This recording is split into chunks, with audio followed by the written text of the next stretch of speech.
Good morning to everyone. As we start the docket today, I want to certainly take a moment to recognize the transition of my colleague of many years between magistrate and district court judge.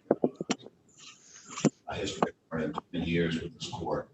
I've been here 28 years, and so we shared a lot over the many years. Watched my children grow up, et cetera, et cetera.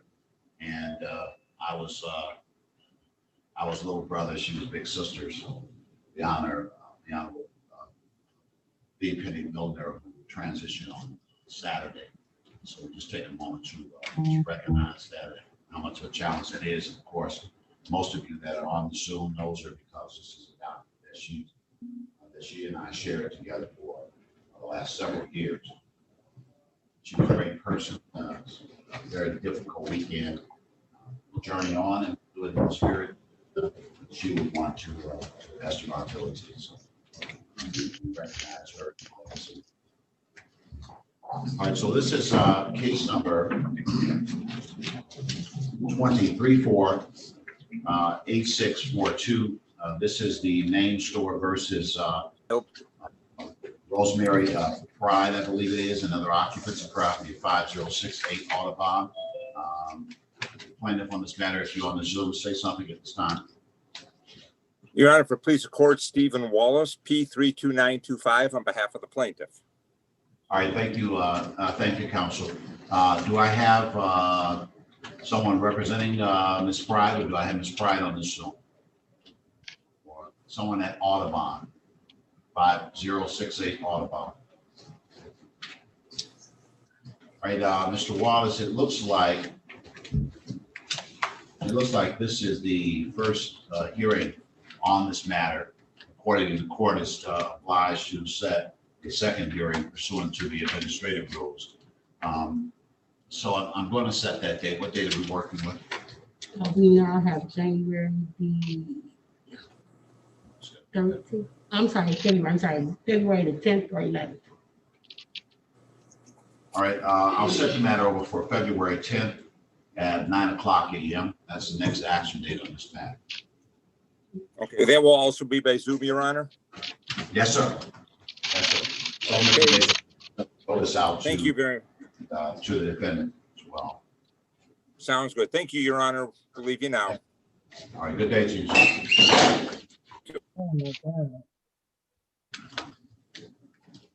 This is case number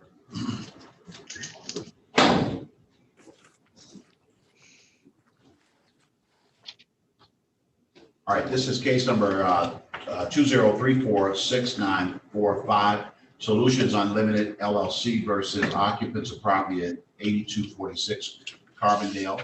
The court also calls the suffix 8606. That's Open Door Property Management versus occupants of property at 5241 Wayburn. The court calls the suffix 7774. That's Motown Rentals versus Asia Greer and other occupants of property at 13620 Stopel. The court calls the case 2348690. That's USP Property Management versus Toya Green and other occupants of property on Schaefer, 18042 Schaefer. Your appearance, Mr. Coleman, are you on the Zoom at this time? Thought he was here. Probably All right, thank you. So do I have any plaintiff, I'll strike that defendant counsel representing any person, any one of the names that I've called? Please say something if you represent one of the persons on this show.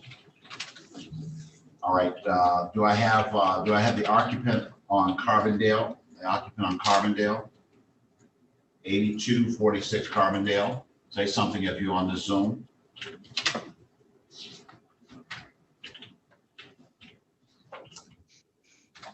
All right, do I have the occupant on Wayburn Street in the city of Detroit? That's 5241 Wayburn. Say something if you're on this Zoom.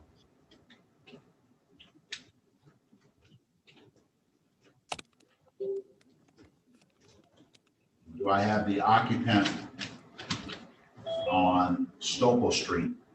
The occupant on Stopel Street, that is Ms. Greer, Asia Greer. Say something if you're on this Zoom.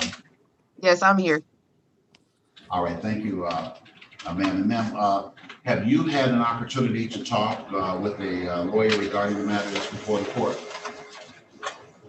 No. All right, Ms. Greer, I do want to give you that opportunity to do so. This is your first time coming to court on this matter, is that correct? Or were you here in November? I was in the hospital in November. I was having a baby. Okay, all right, very well. So what I'm going to do is I'm going to set it up so that you can talk with someone, and then I'm going to give you the return date. That's going to be the 10th of February at 9:00 a.m. That's when you're going to come back into the Zoom using the same number that you used today. But before you leave out, I'm going to set you to talk with someone that can give you some information and might be able to represent you. They can't say for sure, but they'll give you some information regarding what your rights are in this matter. You understand, ma'am? Yes. All right. So I am going to put you in a breakout room. You'll get a notification from me momentarily as soon as I have someone for you to talk to. When you get that notification, then click on so that you can go into the breakout room. Who's available to talk with Ms. Greer at this time? Good morning, Your Honor. This is Indra Pandirash from Lakeshore Legal Aid. I can speak with the defendant. All right, thank you, Attorney Indra. And Ms. Greer, I'm going to send you with Attorney Indra right now. I'm going to be going to breakout room number 1. You get a notification in just a moment here, ma'am. Okay. There is your notification. And Ms. Indra, I'm going to send you a notification as well. Your Honor, Okay, thank you. Your Honor, may I also request Ms. Rima Kakarli to be added to the breakout room with me, please? All right, and I'll do that as well. Thank you.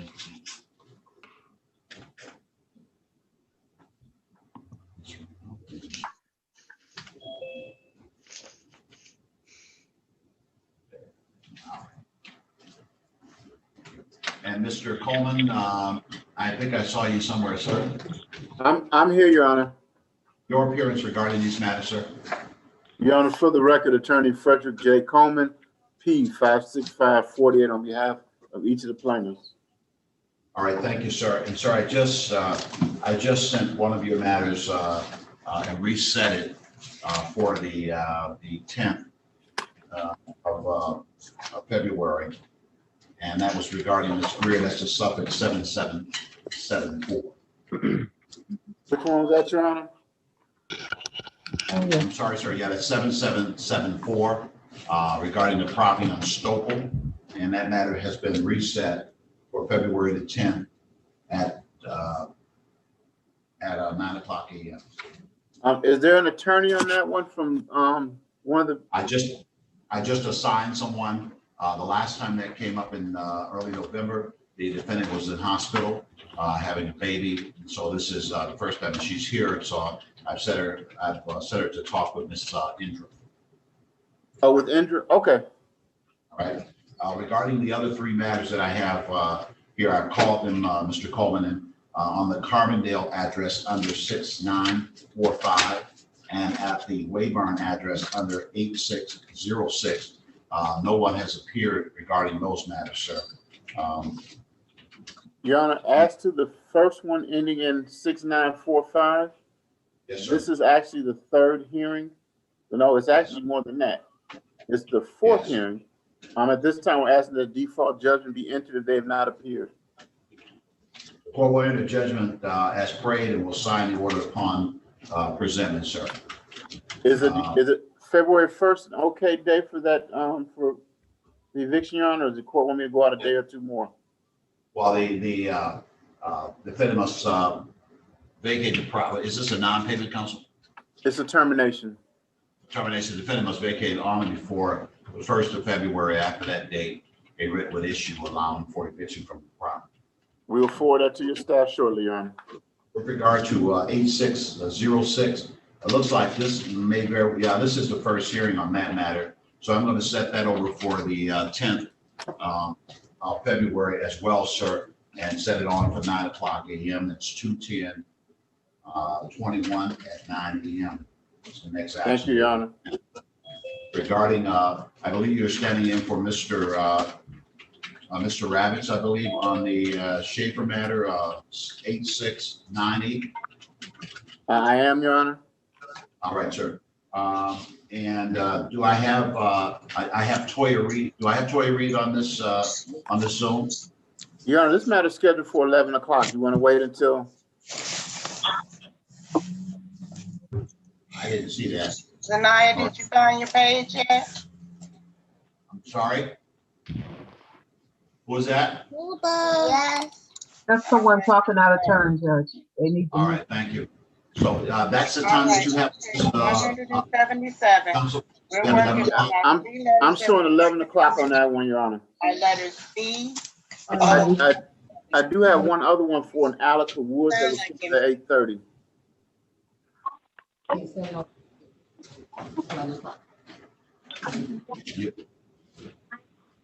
You said that was for, what's the suffix on that, Mr. Subsection 7983.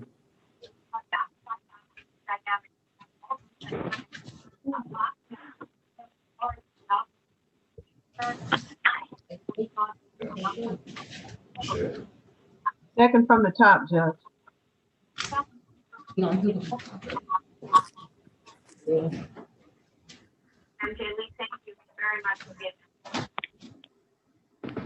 Mr. Coleman, do you have the information upon which you could call that case for me now?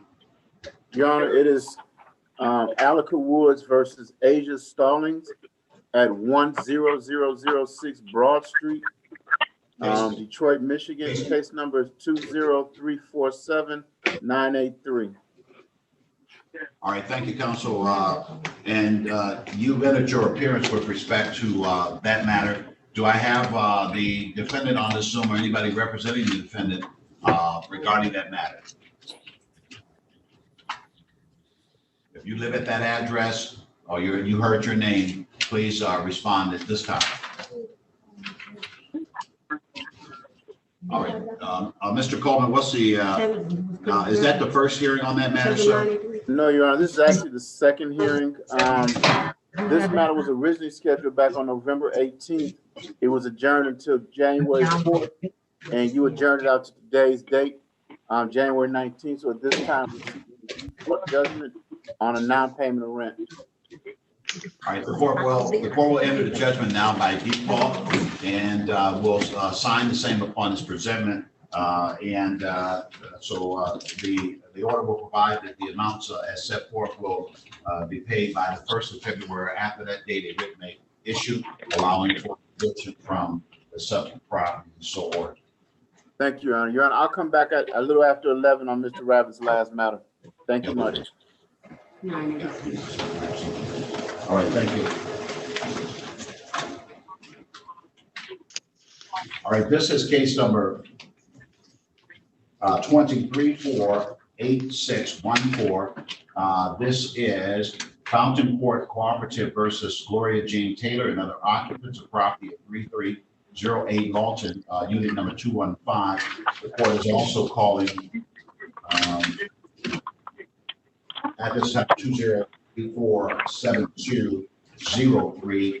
That one is FDR Investments LLC versus occupants of property at 16 Inkwood. It looks like there is a proposed order to dismiss this matter. Sorry. this particular case. Mr. Callahan, let me receive your appearance, sir. Your Honor, for the record, Kevin Cal, and if somebody isn't on the call, can they please mute themselves? This is really distracting. Sorry. We're going to take care of it, sir. All right, Mr. Callahan, go ahead, sir. Your Honor, Kevin Callahan representing the plaintiff in this case. We did an occupancy check and the occupants that were there have vacated. So we would like to dismiss this matter without prejudice at this time. All right, the court has signed the order of dismissal, and that, of course, means the matter is in fact dismissed. As it relates to the suffix 8614, who's on that matter? Good morning, Your Honor. Creighton Gallup, P63002 on behalf of the plaintiff. All right, thank you, Mr. Gallup. And do I have someone at the Lawton address, Gloria Jean Taylor, any occupant of the address on Lawton Street?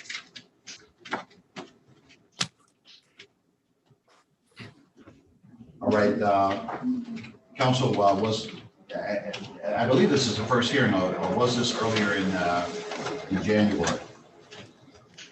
Your Honor, I'm looking at my file here. It looked like it may have been scheduled earlier in January. We were prepared to work something out with Ms. Taylor. What I would object to, Your Honor, giving her the benefit of the doubt, is perhaps a 2-week adjournment so that we might work out some terms for a conditional dismissal, particularly in the event if this wasn't hearing. Thank you, sir. All right, that makes sense. That makes sense to me. I'll go ahead and set it over for a couple weeks. In fact, let's see. Well, yeah, we'll set it over for the 9th of February. And we'll set that at 9 o'clock a.m., sir. Hopefully it gets worked out. Appreciate it, Judge. See you then. Thank you, sir. Oh, Your Honor, I'm sorry. I have one more here. I don't want to be called out of order with this. Back to Mr. Callahan. Those cases were sitting together. Mr. Callahan, yeah, those cases were sitting together, and they looked like they were both yours. So you had something else, did you not? I do, Your Honor. What's the suffix on the other one you have, sir? 203, Your Honor. Fountain Court versus Miss Kira and Blake Mallory. Miss Petroni is on the other end of this case. Is that a dismissal?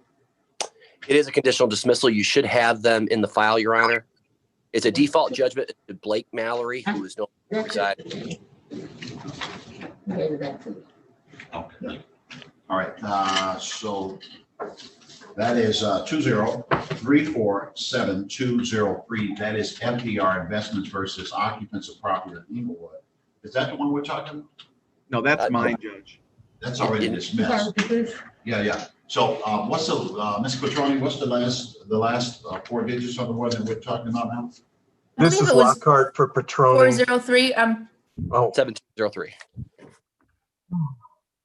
703. What did you say, sir? 7203, Your Honor.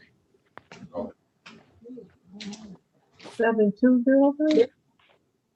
Yeah, 703 is the last 3 digits. that's my understanding. I have 702. 7203 is what I have on my summons, Your Honor. 720. Right. Would somebody call that case for me then? Case number 203-47203, Fountain Court versus Blake Mallory and Kira Mallory, Your Honor. Thank you. Blake Mallory. 347-203. Blake Mallory, right? You can hear now. Right? Okay, that's the same case that I just took back. It had a dismissal in it. I do see also a proposed judgment in it as well, a proposed default judgment.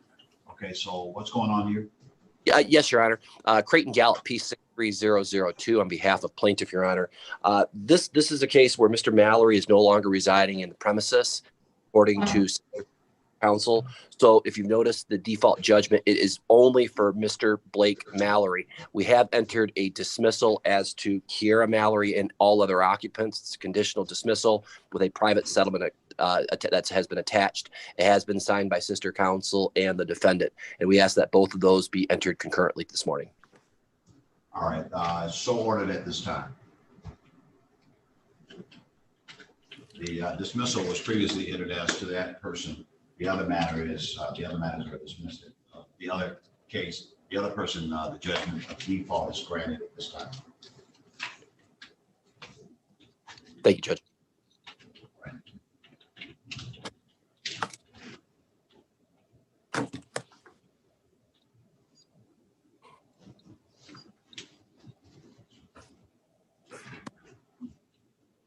All right, this is case number 23-48211. This is Brewer Park versus Raphael Cummings and other occupants of property at 444 Little Bridge in the city of Detroit.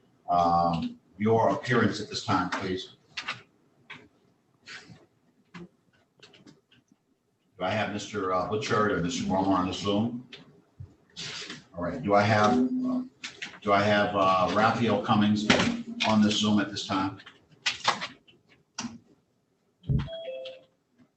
Raphael Cummings on Lily Bridge.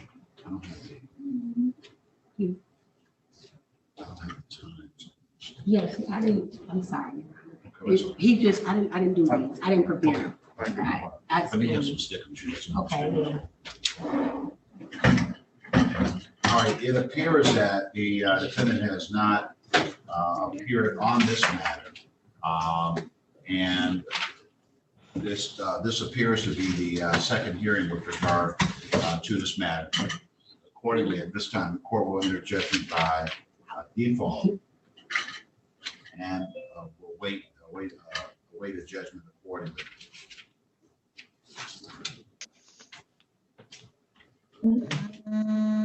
This is case number 2034868. This is America Tax Refund versus Yolanda Lockhart and other occupants of property located in the city of Detroit at 7430 Brentwood. Your appearance at this time, counsel. Mr. Saman. I know, but I have 4 people that's I'm not going to be sure.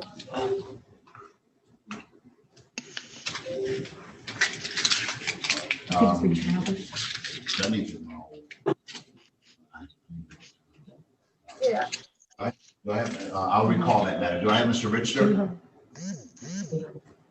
Stephen Richter? You said what you're.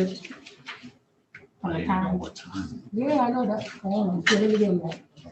What person is this for? All right, thank you. Well, some of them I know. Yeah, but still, it's kind of confusing. You don't know they're all together, there's all kinds of. Right. Good morning, Your Honor. This is Donovan McCarty, P80907, Michigan Legal Services. Yes, sir. On that last case with Mr. Saman, I believe that might be a part of a class action that we're involved in. Would I be able to speak to that defendant in a breakout room? He's talking about Mr. Saman case on this one. Oh, I'm sorry. Was it already passed? Thank you. Thank you, Mr. McCarty. Let's see, do I have Yolanda Lockhart, if you're here? Yes, good, Your Honor. Say something again, Ms. Lockhart. All right, thank you, Ms. Lockhart. I see where you are. Attorney McCarty wishes to speak with you. Is that okay with you, ma'am? I would appreciate that. All right. I'm going to put you in a breakout room in this regard to speak with Mr. McCarty, Attorney McCarty. Just a moment, try to get your name right here. How does that work? All right. And I'm going to put you in breakout room number 2 with Mr. McCarty now. And you'll receive the notification in just a moment. Okay. Thank you, Your Honor. Thank you, sir.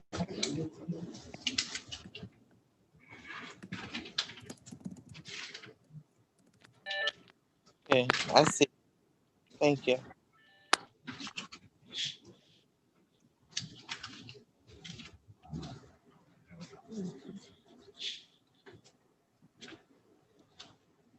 Right.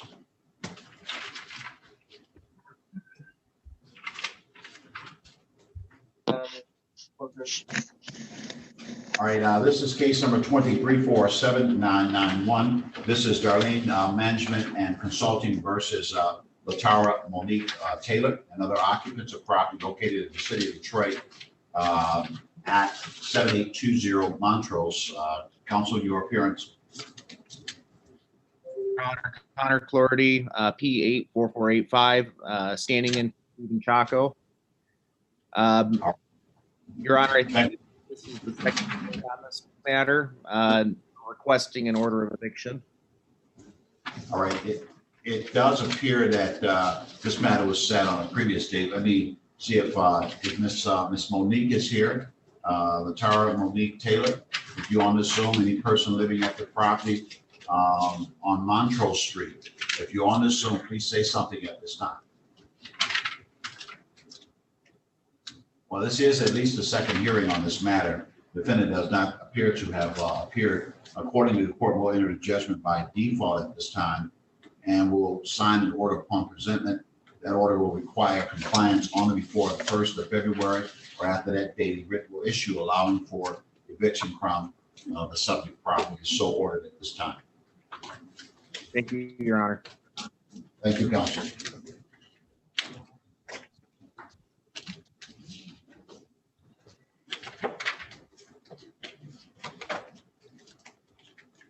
All right, this is case number 2347-837. This is 313 Group LLC versus Deja Stearns. Property located in the city of Detroit at 4415 Neff Street. Your appearance at this time, do I have Mr. Sagati or someone from his office? All right, do I have Stearns or a person occupying the property on Neff Street?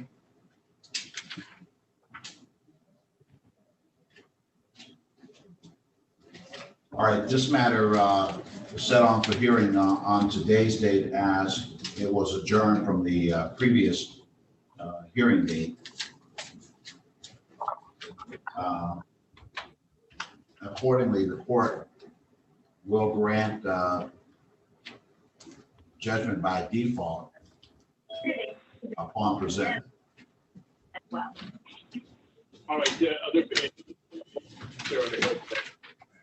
I can't see him.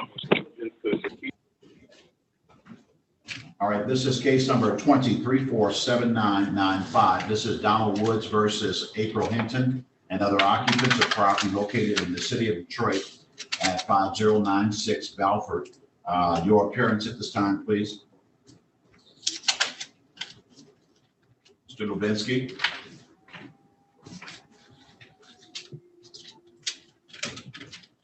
All right, let me see, do I have April Hinton or any person living on the property at 5096 Balford? If you're on the Zoom, please say something at this time. All right, it appears that this matter was up on the 19th. Court is set up for this date as an adjourned date. It was a previous hearing date. The defendant did not appear at that date, has not appeared at this time. I will grant a petition for default judgment at this time, the terms and conditions of which must be complied with on or before, excuse me, February the 1st, or after that date, a writ will issue allowing for eviction. The court will await the judgment.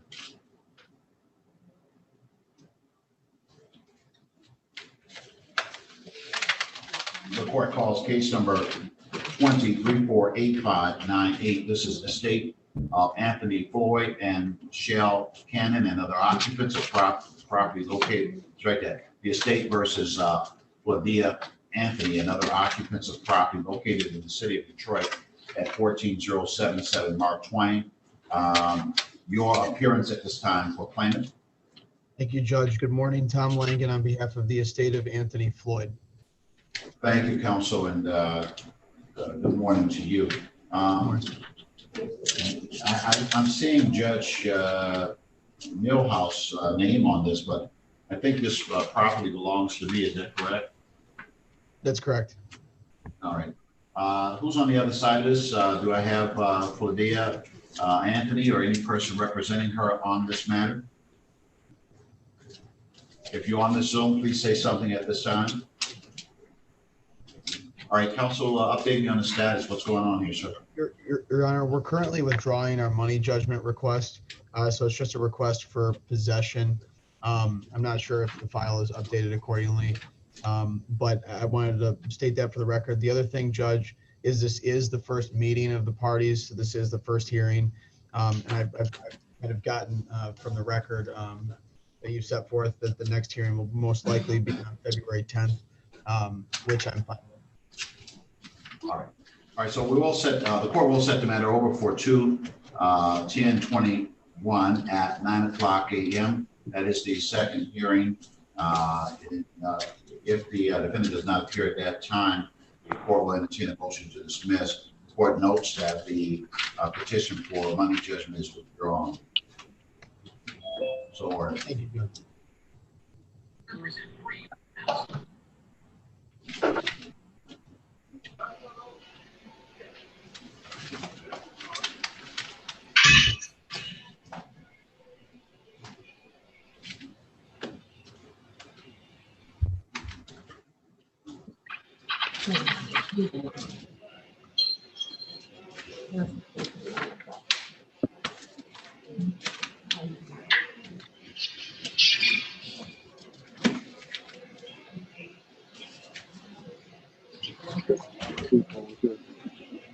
All right, this is 203-48459. That's Alden Towers versus Ryan Rollins and other occupants of property on East Jefferson C707. It looks like the plaintiff has submitted a petition to dismiss that matter. The court will sign the petition for dismissal at this time. Mr. Gaylack, that is your desire in this regard. Is that correct, sir? Yes, Your Honor. This is Mark Corian for Attorney Record Harrison Gaylack. That's our desire at this time. Thank you, counsel. All right, Mr. Gaylack, I'll be right with you on some other matters in just a moment. Thank you, Your Honor.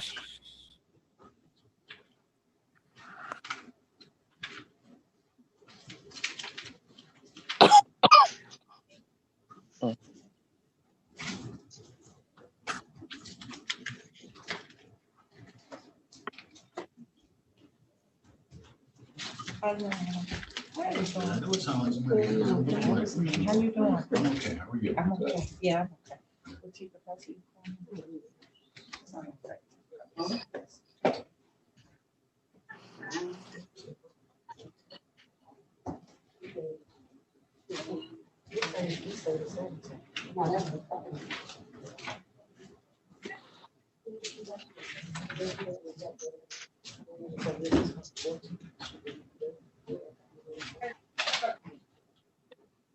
All right, this is case number 23-48694. This is Ian Motley versus Adrian Brown and other occupants of property located in the city of Detroit at 12164 Wayburn. The court calls the suffix 8007. That's Don and Karen Gasparovich versus Marcus Reeder and Kim Wright and other occupants of property at 19631 Shaner. The court calls the suffix 8003. That's Curtis Murphy versus Rashawn Green and Monique Timon and other occupants of property at 7744 St. Mary's. The court calls the suffix 8488. That is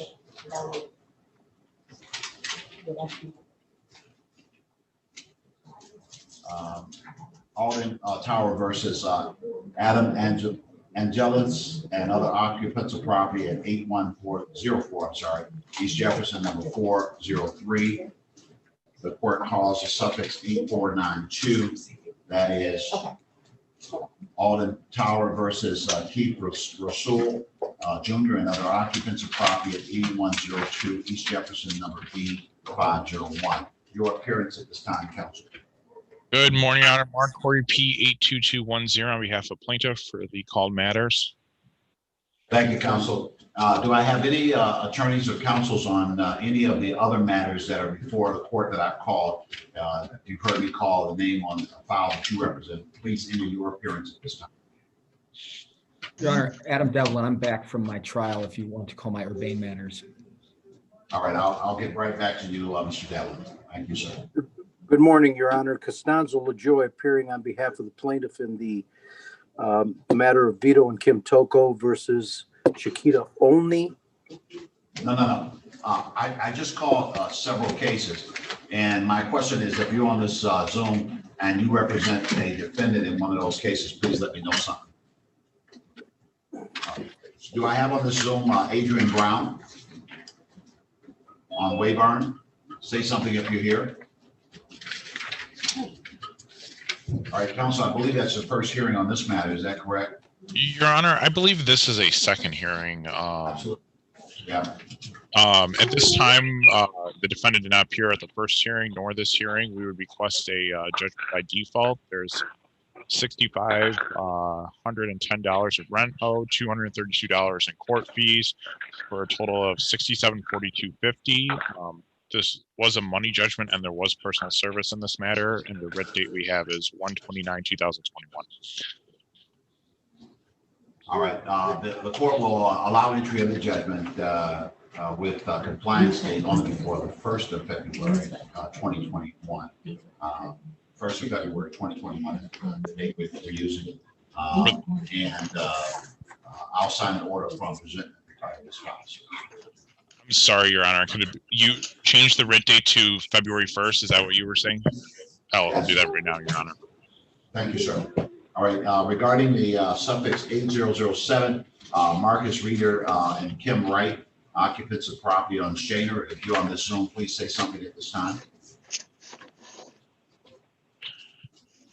It appears that this is the second hearing date regarding this matter. Counsel, you're moving for entry of default. Is that correct, sir? Yes, Your Honor. At this time, we have. The court will enter default judgment upon the terms and conditions as to be presented. The court will order that said conditions be complied with on and before the 1st of February 2021. A writ will issue after that date. The court will allow the money judgment if there is personal service only. Doesn't look like there is in this matter, Your Honor. So I'll cross it off. Thank you, counsel.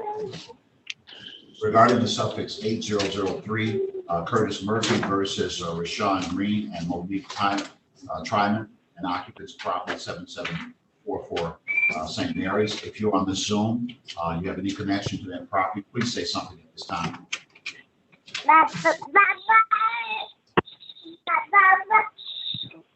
It does appear that the defendant has not appeared on this matter. This is the second hearing, and I believe that you're moving for entry of judgment by default. Is that correct, counsel? Actually, Your Honor, for the next three cases you called, I believe dismissals were sent in at probably prior to or after the second or first hearing. So I will resubmit the dismissals for the next three, this one, and then the two for Alden Towers. I appreciate it, sir, and I'm marking the files accordingly. Each matter be dismissed upon the request and upon presentment of the order of dismissal. Right. Thank you, counsel. Thank you, Your Honor. Have a great day. All right, likewise. Hello.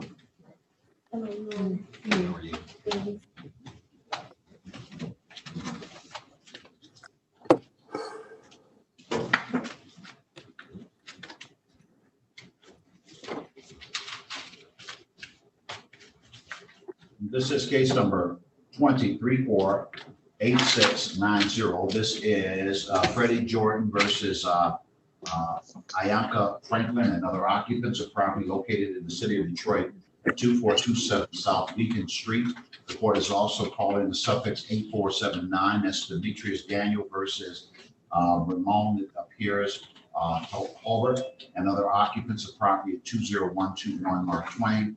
The court calls the suffix 7060. That's Cosma Victoria versus Demetra EJ and other occupants of property located in the city of Detroit at 19170 Yonkers Street. The court calls the suffix 7983. That's Alicia Woods versus Asia Stallings and other occupants of property located in the city of Detroit at 10006 Broad Street. first of all, on the suffix 7060, I know Ms. Harris is no longer with that office, but apparently she was on that matter. Do I have a plaintiff counsel on this matter? It's here. I'm here, Your Honor. Casma? You're an attorney? No. I asked for an attorney. I asked for an attorney. Just stand down. Who's representing the defendant in this matter? It was Ms. Esther Harris. Say something if you're here. All right. Do I have Ms. DJ on this line? Demetria DJ. Yes, Your Honor, I'm here, Demetria Taylor. Thank you. Why do I have Demetria DJ? Your last name is Taylor, you said? Yes, that's my middle name, Your Honor. Okay, they didn't get the last name. All right, thank you, Ms. Taylor. Ms. Taylor, you reside in the property on Yonker, is that correct? Yes, You had some communication with an attorney that was assigned to you at some point, is that correct?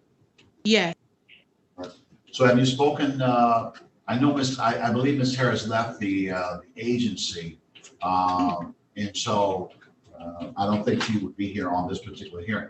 I want to find out if there's anybody standing in for her. Let's see this. Your Honor, this is Andrea Enright. I'm P70981. I'm trying to figure out what's going on with her case because I'm looking up in our system. So I don't, at this point, I don't know what the status is, but I'm just trying to take a look because somebody from our office will be representing her. Yeah. Are you in the Zoom here? All right. So now, I believe I had Ms. Cosmo on the Zoom as well, ma'am. Okay. So, All right. what is Ms. Cosmo? What is transit this matter to the best of your knowledge, ma'am? This is the fourth hearing. Can we finish this case? Because I have life-threatening stuff. I left you a message about it. Yeah, if you left me a message, I didn't get it, but the only way that this case can go forward is according to the rules and the law. You understand that, correct? I understand that, but it's the fourth hearing and, we didn't do no steps yet. And I didn't ask for money. I just want the property back. All right, there's still procedures that are involved, and I'm sure that you're aware of that, and you know that if this is indeed the fourth hearing on this, I'm sure that you have a major clue as to why, correct? Your Honor, It's called I'm at the edge. I'm really at the edge of my patient. I'm sorry to say this. I do understand that, but if I ask you a question, you have to answer the question. I'll come back to you in just a moment, ma'am. Ms. Enright, are you going to speak with Ms. Taylor or? Please. All right. All right. So ma'am, I'll come back to you. Yes, thank you. All right. So Ms. Taylor, I'm going to put you in a breakout room with Ms. Enright, that you may speak with her for a moment. I understand this has been going on. We're going to try to get to the bottom. Looks like there's service. What's going on with this matter. All right. So I'm putting you in breakout room number 3, Ms. Taylor, to speak with Ms. Enright there. You also, Ms. Morgan, do you have a phone for her? Did you tell me that? No, I wasn't provided a phone number. I'll quiet that. You guys get phone numbers from your clients, please. I'm sure they have. Your Honor. Who's talking to me? Demetria Taylor, you said you were going to put me in a breakout room. Is it going to automatically take me to the breakout room? Did you get a notification from me? Did you see the notification, ma'am? Okay. No, I did not. Make sure you get that notification. Just one moment, ma'am. Okay.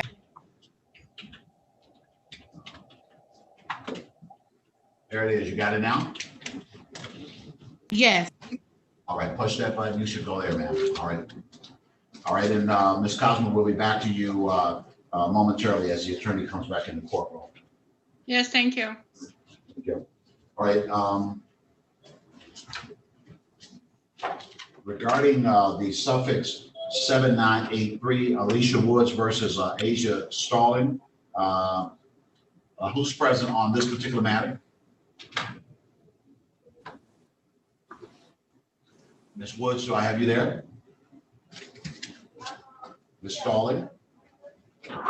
come back to at 7983. We'll come back to that matter. Freddie Jordan, Inca Franklin regarding 8690. Are you on the Zoom at this time? Yes, Your Honor, it's Ayanka Franklin. All right, thank you, Mr. Franklin. Let me put your name in there. Say something again, Mr. Franklin. Good morning. Looking for you, so say something again. Good morning. Okay, got you. What's your name there?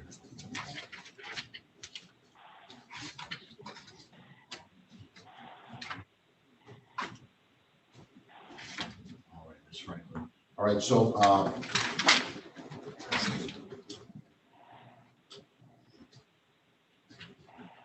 Ms. Franklin, you live at the property on South Deacon, is that correct, ma'am? Yes, sir. All right, thank you. So do I have Ms. Jordan, are you, or Mr. Jordan, are you present on this Zoom? Plaintiff in this matter, say something if you're here. So Ms. Franklin, this is your first time being in court on this particular matter, is that true? Sir? Huh? Yes, sir. All right, thank you. So ma'am, I'm going to, so you have not had a chance to speak with a lawyer regarding this matter, is that true? No, I haven't. So I'm going to give you an opportunity to talk to a lawyer that can go over your rights in this matter and explain to you possible ways of resolving this case. And then I'm going to also go ahead and set a new date in this matter. That new date is going to be the 10th of February. That's the next date that you'll Zoom back into Common City meeting. And that's going to be at 9:15 a.m. 9:15 a.m. on the 10th of February. Right now, I'm going to have you speak with someone that can go over your rights and give you some information about how you might proceed in this matter. Stand, ma'am? Okay, Your Honor. All right, so anybody available to talk with Ms. Franklin at this time? Yes, Your Honor, this is Indra. I can speak with her. All right, thank you. Ms. Indra, I believe you were in breakout room number 1. Is that correct, ma'am? That's correct, Your Honor. All right, so I'm going to send you back there, and Ms. Kakari can go back there if she wishes to do so. And I'm going to send Ms. Franklin to breakout room number 1. Ms. Franklin, you're going to get a notification right about now for breakout room number 1. You got your notification, ma'am? Yes, sir, I received it. All right, the attorneys will meet you there. Your Honor, I have a yes, quick. sir. I'm with Wayne State, and I'm an intern for the UCHC. I'm supposed to be assisting either Steve Lockhart, Jamecia Willingham, or Charlene Snow if they're in any of the breakout rooms. If you could put me in them. All right, sir. And neither of them are in a breakout room at this time. I'm going to keep that in mind so I can make sure I can send you away as quickly as I can. Okay, Right, thank you very much. That's Mr. Lennon. Thank you, sir. All right, do I have Daniels versus Holbert? Anybody on that map? Colbert is here, Your Honor. All right, thank you. And say something again for me so I can find where you are. This is Ramona Halbert. Well.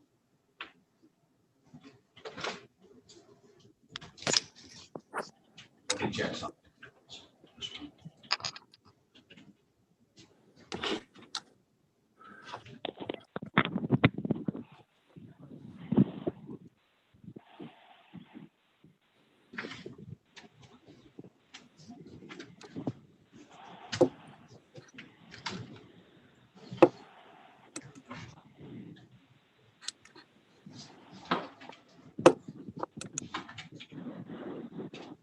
Just one moment.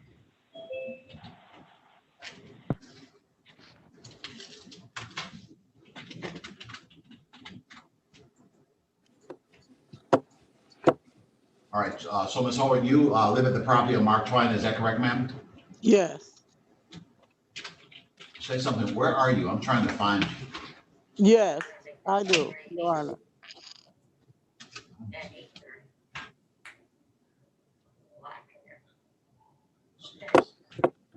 Say something again, please. Yes, Your Honor. I reside at the property. Okay, I've got you. All right. Defendant is not present.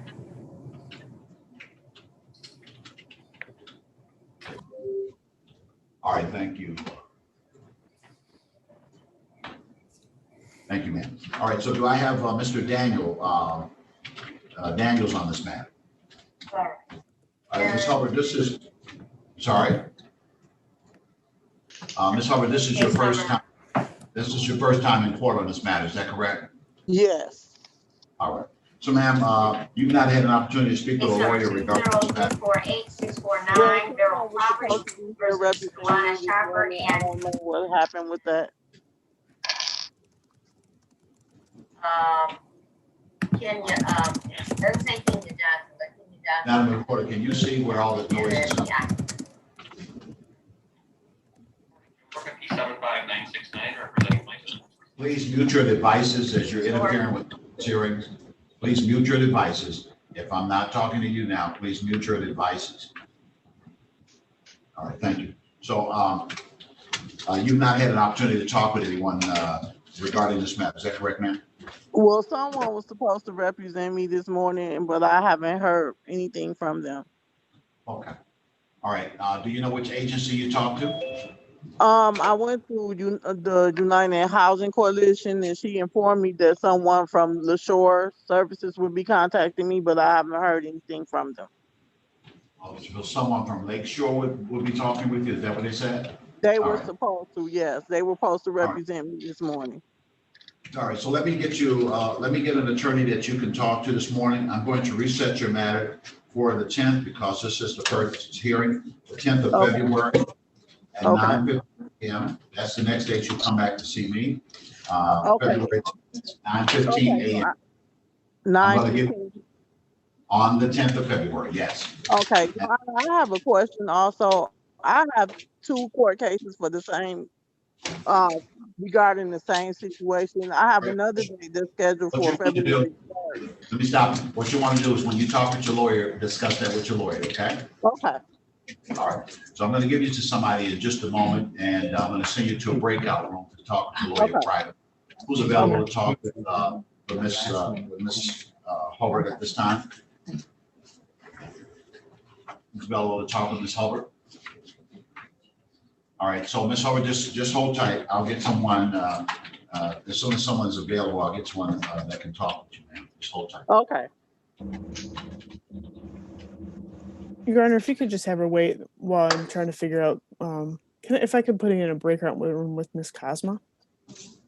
All right, thank you. Ms. Cosma, the attorney wants to speak with you. The attorney that represents the defendant wants to speak with you. So I'm going to put you in a breakout room with Ms. Enright, and you'll get a notification from me that's going to put you in breakout room number 3. So I'm going to send you there right now, Ms. Cosma. Okay, thank you.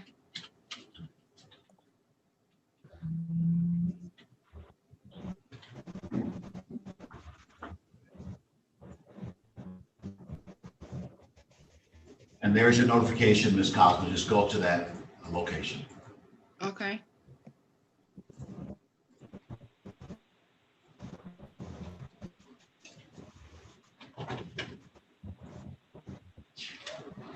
Again, on Alicia Woods versus Stallings, 7983. Anybody on that matter? This matter was previously set over from an earlier date and set on for today's date. Normally, the plaintiff would be entitled to a default judgment. I'm looking to hear from the plaintiff on that matter. I'll recall it again.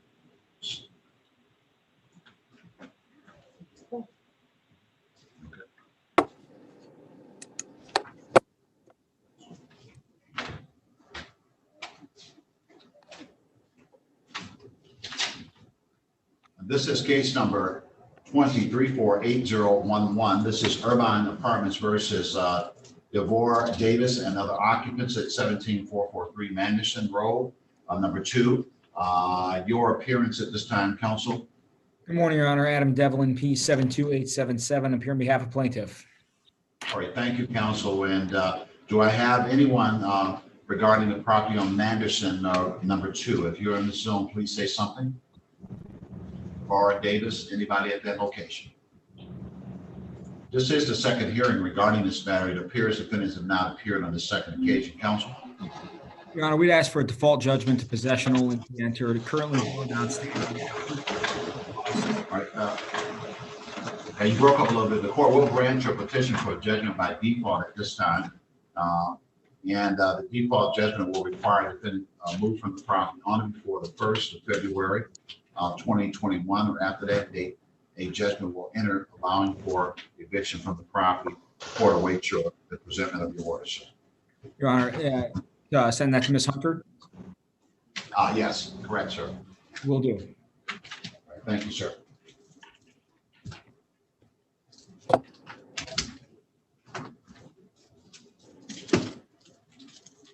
And I haven't gotten the folks that's in my courtroom yet. The lawyer on the other side of that is in another courtroom, so I'll be calling him that. Sure. All right, this is case number 20347750. This is Rims versus Ashley Albert and other occupants of property located at 14506 Collingham. The court calls the subject 7762. That's Gastani versus the Little Kennard and other occupants of property on Kenfield 18434 Kenfield in the city of Detroit. The court also at this time calls the subject 7754. That's Rims versus Daniel Gonzalez at 17156 Chapel Street, apartment 2. Counsel, your appearance at this time, sir. Do I have Mr. Dyer or Mr. Lavasser? You could be in another court. You got me, Judge. All right, your appearance at this time, sir. Good morning, Your Honor. Alan Dyer appearing on behalf of the plaintiff P54857. All right, thank you, counsel. Do I have Ashley Elbert or any person on Collingham? Good morning, Your Honor. Jamesia Willingham with Michigan Legal Services, P83986, on behalf of Ms. Ashley Albert, who's not present on this phone call. I submitted a conditional dismissal a while ago to Tammy. I'll go ahead and resubmit it to the court this morning regarding suffix ending in 750. That's accurate, Judge. All right, very well. I'm marking the file accordingly, and we await the dismissal. The court will sign the order upon its present. Thank you. Thank you, Ms. Williams. Regarding the suffix 7762, that's the Little Kennard. If you're on the Zoom or you live at the property in Kenfield, say something. Yes, I do. Good morning. Good morning, Your Honor. This is Donovan McCarty, P80907, on behalf of Ms. Kennard. And I believe she's on the call as well. All right, and thank you. I see you there, Ms. Kennard. I see where you are. So just hold on 1 second.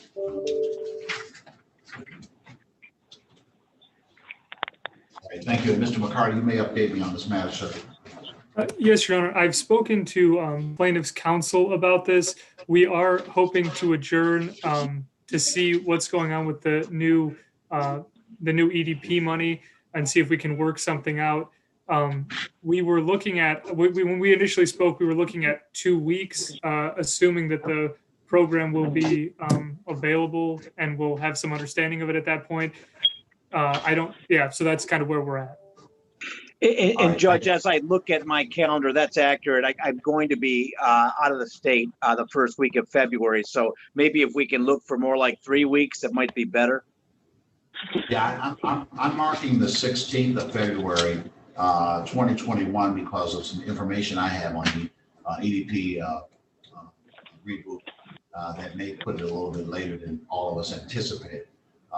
So I'm thinking the 16th of February, 9 o'clock. That's fine. McCarty, does that work for you? The 16th, yeah, that'll be fine. Thank you, Your Honor. Thank you. And Ms. Kennard, that's your date to return to the same zone. You have the number already. That will be the 16th of February, 2021. I wish you well. And Judge, could you confirm the time? I don't know how to use it. Wait a minute. They can hear me. Just hold on. Mr. Dyer, you said something, sir? Yes. Could you confirm the time, Your Honor? That's 9 o'clock a.m., sir. 9 a.m. Thank you. And looking now at the 7754 matter, that's Rims versus Gonzalez on Chapel Street. If you are on the Zoom, please say something at this time. Good morning, Your Honor. Jamesia Willingham with Michigan Legal Services, P83986, on behalf of Mr. Daniel Gonzalez, and he is on this phone call. All right, thank you. Where are you, Mr. Gonzalez? I'm here, sir. All right, good morning to you, Mr. Gonzalez. Say something again. I'm trying to find out where you are. I'm right here, Your Honor. Can you hear me? Okay, I got you lit up now. Okay, got you, Mr. Gonzalez, and good morning to you, sir. All right, Good morning, sir. Update me regarding this matter, ma'am. So I talked to Mr. Dyer, and we would like to ask the court for a short adjournment so that we can reach an agreement on the terms of the conditional dismissal. And Judge, I think as a control date, I would request the same hearing date that we just received in the last case, February 16th, and hopefully Ms. Willingham and I will have it worked out before then. I expect to have it worked out this week. Great, thank you. Okay. All right, very well. I'll go ahead and set it for that control date that's a bit further out. Of course, there's a dismissal just submitted in the court will end prior to that. Right. Thanks, Judge. Mr. Gonzalez, you understand what's going on? Is that correct, sir? Yes, sir, I do. I talked to my lawyer. All right, very well, sir. All right, good day to you. Thank you, Judge. Thanks, Judge. You too. Everybody have a great day. Likewise to you.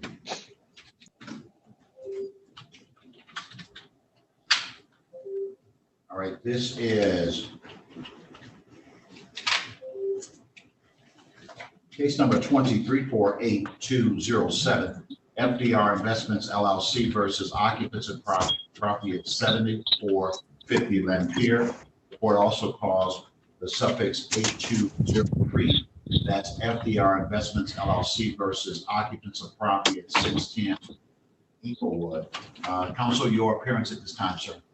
Your Honor, Kevin Callahan, P78273, representing plaintiff FDR Investments.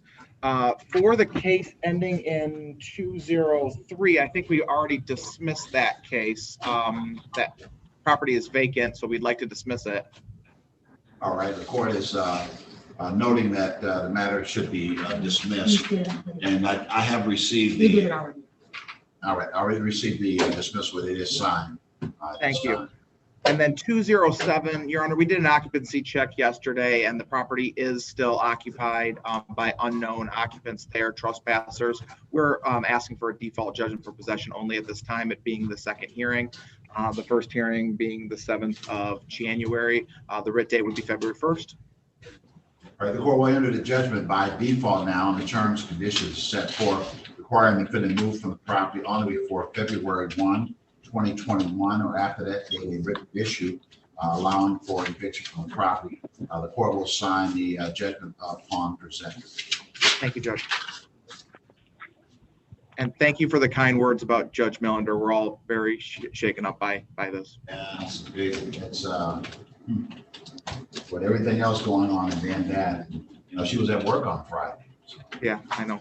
So thank you, Judge. Thank you, sir. All right, this is case number 23-47786. This is Creative USA Investment Group LLC versus Dante Loving Greer and other occupants of property at 15490 Asbury Park number 2. The court also calls it the suffix 7782 Creative USA Investment Group versus Edward Scott Jr. regarding property on Redford Street, number 207. Your appearance at this time, counsel. Good morning, Your Honor. Nasreen Hamoud, number 80522, appearing on behalf of the plaintiff. All right, thank you, Ms. Hamoud, and good morning to you. Do I have either of these persons? If I have Loving Greer or Edward Scott or anybody representing them, please say something at this time.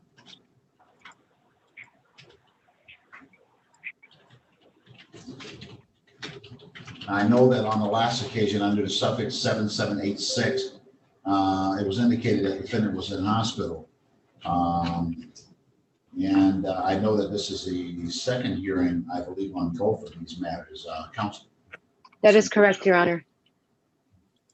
All right, and I believe then at this time you'd be asking the court to enter judgment by default regarding these matters, correct? Yes, Your Honor.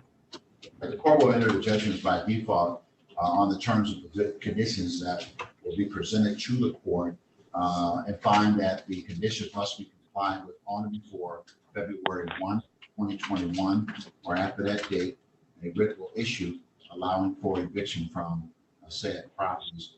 The court will sign the judgments by default on the presentment to me. Thank you, Council. Thank you, Your Honor. Your Honor, this is Mrs. Harbert. I'm still waiting to speak with an attorney. All right. Say something again. Where are you? This is Ms. Harbert. Yeah, I'm looking for you later. I still have your file here, and I'm waiting for someone that can speak to you as I promised, ma'am. Okay. Ms. Harbert said that she spoke with someone that said that she would be able to talk to someone from one of the agencies today. And if you're available to speak with Ms. Harbert regarding the suffix 8579, property on Mark Twain, 20121 Mark Twain, please speak up so that I can put you in a breakout. Your Honor, this is Indra. I can speak with her. All right. Thank you, Ms. Howard. I'm going to send you to breakout room number 1, and you're going to receive a notification from me. Say something again so I can see exactly where you are, ma'am. Okay, thank you, Your Honor. I didn't see you light up, so say good morning to me again. Good morning. Okay, I got you. All right. So we're going to send you the notification in just a moment. Sure. Okay. Thank you.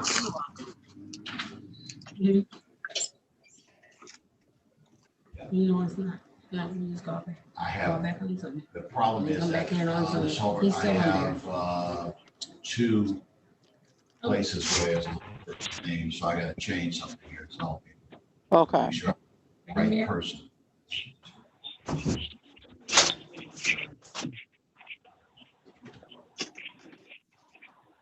All right, now say something for me again. Good morning. What if I already gave her a record? This is the case. One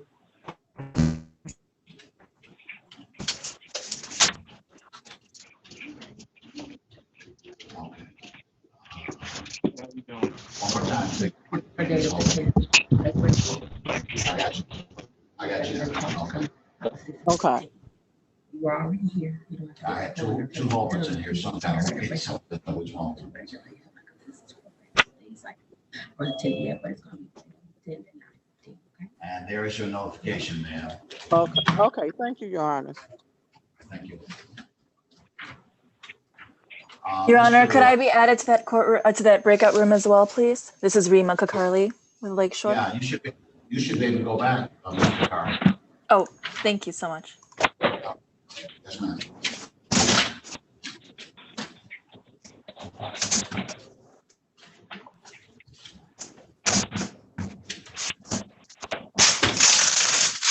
Go ahead.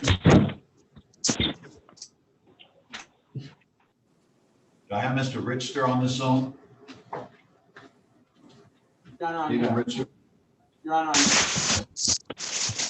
Yeah, all right. I called your cases 20348666. This is Third and Second LLC. I believe I called it versus Sheree, Roxanne Stinson and Smith regarding property at 19401 Stout Street. At this time, counsel. Sheree Smith is here.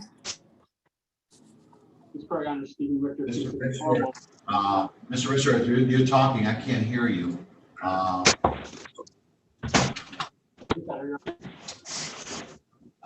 Still can't hear you. I hear noises, but you have no volume whatsoever, sir.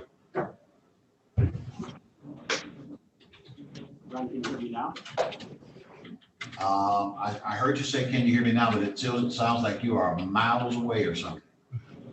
Calling it again, Your Honor. Better, that's better. So I have on the Zoom, I believe that, do I have Ms. Smith? Yes, I'm here. All right, so, Ms.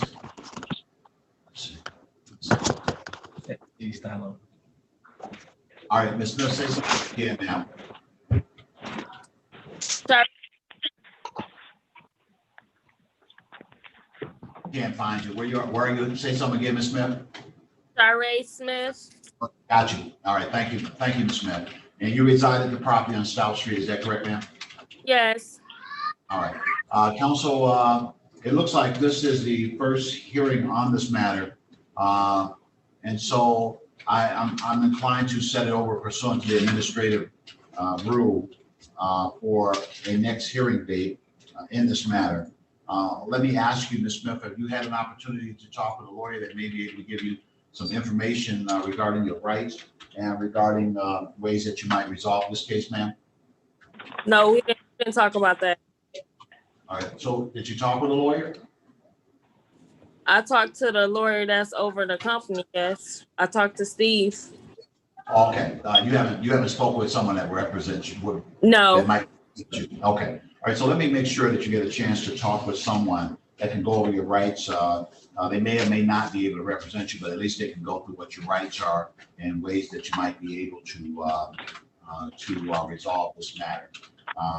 So I'm gonna see if I can get someone that you can talk to. I'm gonna go ahead and set this for the second hearing date.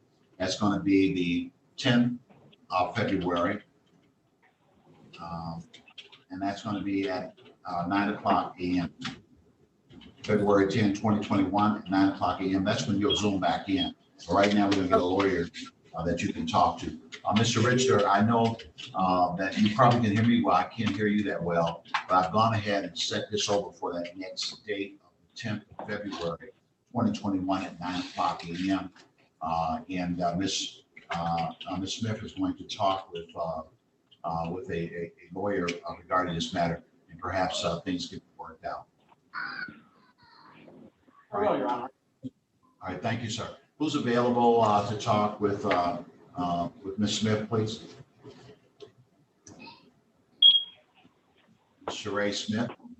All right, ma'am, just hold tight. I will get someone to you as soon as I have someone available to talk with you. You understand, ma'am? Okay, thank you. All right, you got your notice and everything, but just hold tight, and I'll get someone to speak with you shortly. Okay.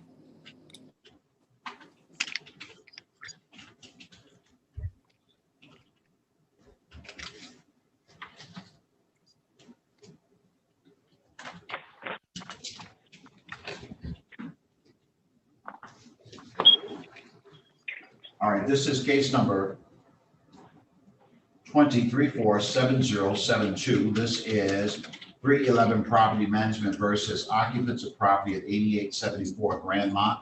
The court is also calling the suffix 8646. That's Morton Manor versus Morton Manor Apartments versus Charlene Johnson Lee and other occupants of property located at 220,000 DeQuinder. The court is calling the suffix 8650. That is Bureau Properties LLC versus Lakeisha Wheatley and Michael Walker and other occupants of property at 5220 Audubon. The court calls the suffix 8654. That's Detroit Renaissance Fund versus Lisa Smith and other occupants of property located at 12944 Rosemont. The court calls the suffix 8658. That's Garden View Estate Phase 11B versus Latanya Turner and other occupants at 16484 Constance, number 199. The court calls the suffix 8682. That is Garden Estate Phase 11B versus Gail Massey and other occupants of property at 8484 Grandmont, number 123. That's building 58. All right, your appearance regarding these matters, counsel. Morning, Joe Horka, P75969, standing in for the attorney of record, Aaron Cox, for the plaintiffs. All right, thank you, counsel. And is there any strike at counsel's attorneys that are representing any of the defendants that I've called in this matter If so, please identify yourself, attorneys. Attorneys only. Speak up if there's an attorney representing any of these persons.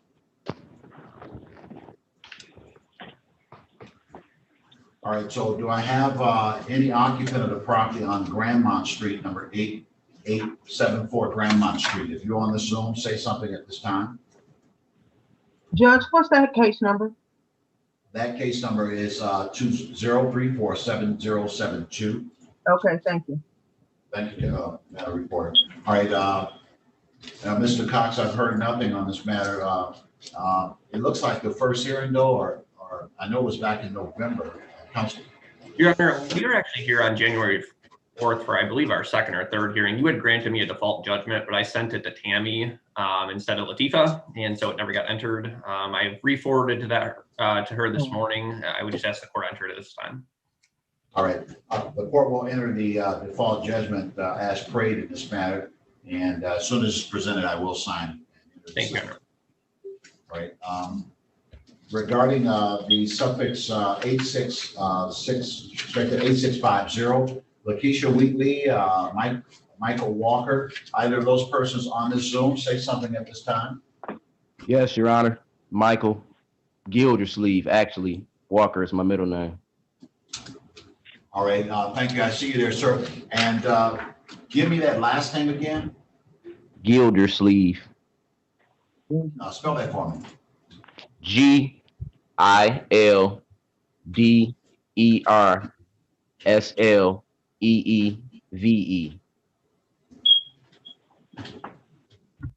right, thank you, Mr. Gildersleeve. I do have you. All right, and have you spoken with anyone regarding any rights that you might have regarding this matter and ways that you might have to resolve this case? You spoke with any attorney yet? Well, actually, Your Honor, my fiance. Yes, no question. Can you hear me? Yes. Have you spoken with a lawyer regarding this matter, sir? Yes or no? Yes, I was in the process of trying to get contact with a lawyer. I had spoke to the United Community Housing. All right. Yeah, spoke with them, and we had put in the application for the eviction diversion program. All right. But we haven't heard anything back yet until yesterday. Yesterday, I got an email saying that they had received our application, which we sent out December 5th. They said they received it, but they had ran out of funds, and the new 2021 program would start the second week of February, if I'm not mistaken. All right. All right. So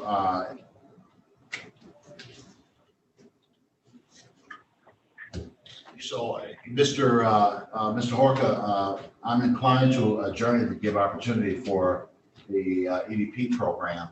I know that there is not someone from the United Community Housing Coalition that could speak with this gentleman, or is there someone that could speak with this gentleman? So, Mr. Horka, I know that it's going to be somewhere middle of February or later before those funds might begin to populate. So my inclination is to adjourn it as I've on some other matters and then done on other matters until the 16th of February 2021. Judge, if you're inclined to adjourn as opposed to enter judgment, that seems like an appropriate date. All right, so I will set it over for the 16th of February. Sir, you got to zoom back in on that date at 9:00 a.m. You need to stay in touch with the United Community Housing Coalition so that you can make sure that that you're getting any further assistance that you can get towards that date. When you contact them, please let them know as well that that is your next action date. Understand? I understand. Can I say one more thing, Judge? Yeah, go ahead, Judge. I am in the process of trying to take care of the debt as well myself. We just paid a full month's rent on the 15th a couple days ago. All right. I do think that will move you closer and closer to your objectives in this matter. You may be entitled to some funds. I looked in the file and I saw that at least the allegations is that the amount is quite substantial. So I know that you could benefit from some EDP funds. So let's see what happens. We'll have you back here on the 16th, and hopefully we can connect the dots a little bit better, and maybe you can get some funds to assist you, sir. Okay. All the best to you. Maybe I have one more question. Should I What's your last question? for 16th? Say it again. I wanted to know, should I save this information for the 16th? Because the way that they have written up the information on the summit, they have it looking like I hadn't paid anything since March. But I have proof, Your Honor, that I have made several payments since March. I paid. If we come to that point where a judgment or some type of agreement is reached, we'll drill down on what the numbers are at that time. At this time, the reason the case is here is because it appears that something is owed. The exact amounts that would be determined at the time that some decisions are made in this case. So you don't have to deal with anything regarding it now. But if you're going to make payments, any payments that you make, of course, those payments go towards decreasing whatever the amount is. And all you have to do is be able to show that you made those payments, and whatever amount it is, we'll make sure that we deduct those payments from the amount. Do you understand? I understand, Your Honor. All right. See you on the 16th, sir. Good day to you. At the same time? 9 o'clock a.m. Oh, 9. Okay, thank you. Yes, sir. All right. Regarding the subjects, I'm sorry to interrupt you. No, that's okay. Can I be placed in a breakout room with Miss Taylor again? All right. Thank you, Madam Counsel. Thank you. I'm trying to work something out on that. I got you. All right. Where is Miss Taylor? Say something, Miss Taylor. Miss Taylor is here present. I don't know what's wrong with this thing yet. Miss Taylor, say something again, please. Yes, Your Honor, I'm here present. Oh, I got you. Okay. All right. So are you able to go back to the room that you were in? Your attorney wants to speak with you in that breakout room. Are you able? You know how to navigate back there? All right. So go on and click back in, and this invite is going to meet you there. All right.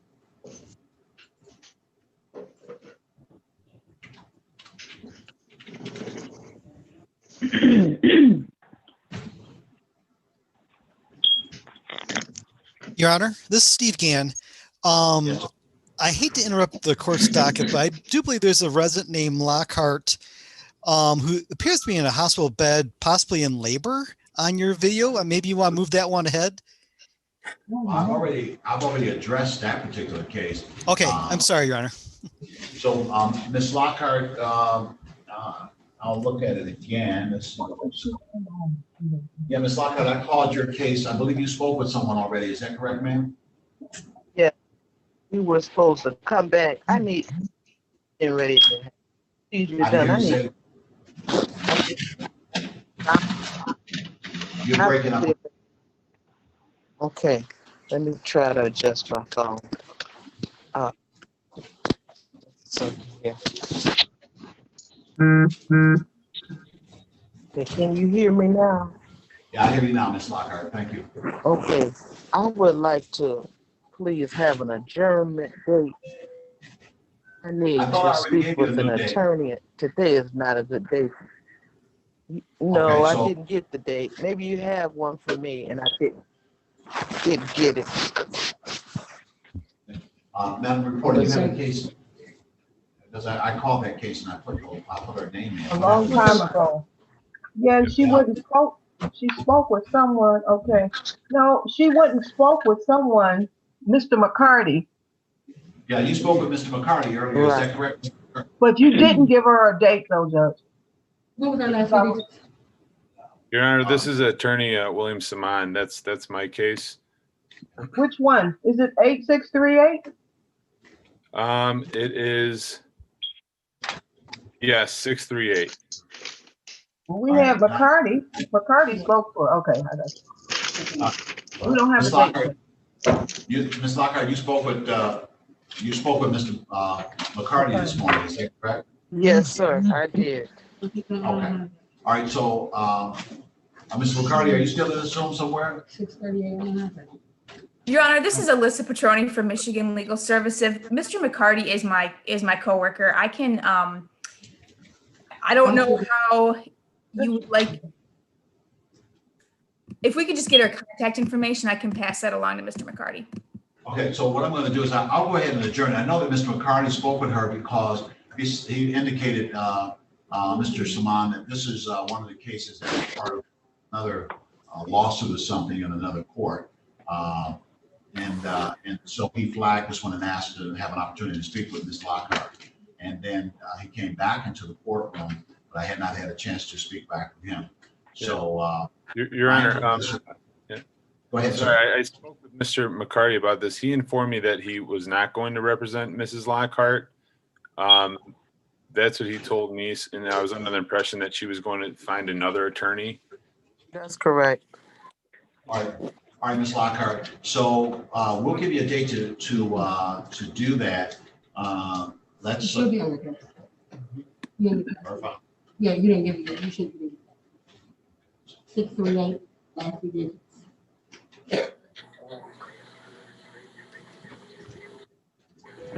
All right, we'll find. Okay. Oh, yeah. Thank you. All right, so it appears this is the first hearing on this matter. Is that correct, Counsel? Correct. All right, so I'm going to go ahead, ma'am, and set it over for the 16th of February. That should give you enough time if you want to talk to somebody else to try to get this resolved at 9:00 a.m. on the 16th of February. You understand, ma'am? Okay, February 16, 9 a.m. Yeah. Same. Okay. Same number that you zoomed into today, ma'am. Okay, thank you so much for not forgetting about me. Oh, yeah, I knew that Okay. Mr. McCarty was on your file at least earlier, so I was waiting to see him again, trying to get back to you. I wish you well and good day to you, man. Thank you. You too. Good day. All right, Rick. Good day, All right, Will. Thank you, Judge. Thank you, Mr. Saman. Regarding the suffix 8646, that's Morton versus Charlene Johnson Lee. Do I have Ms. Johnson Lee on this Zoom? I have Ms. Johnson Lee regarding property on DeQuinder. Okay. And counsel, looks like that is the first hearing on this particular case. That's your understanding? Yes, Your And Honor. I'll be resetting that for the 10th of February, 2019. I'm resetting that for 9:15.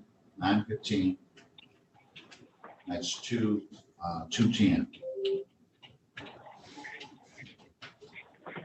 The court is called. 10 at 9:15, Your Honor. I'm sorry, sir. February 10th at 9:15. Yes, sir. Thank you. Any matter that I adjourn in this packet is going to be that same date and time, sir. Thank you, Judge. Right. Regarding the suffix 8654, that is Lisa Smith and occupants on Rosemont. If you're on this Zoom, say something at this time. All right, this too appears to be the first hearing, and of course is set over for the 10th of February, 9:15 a.m.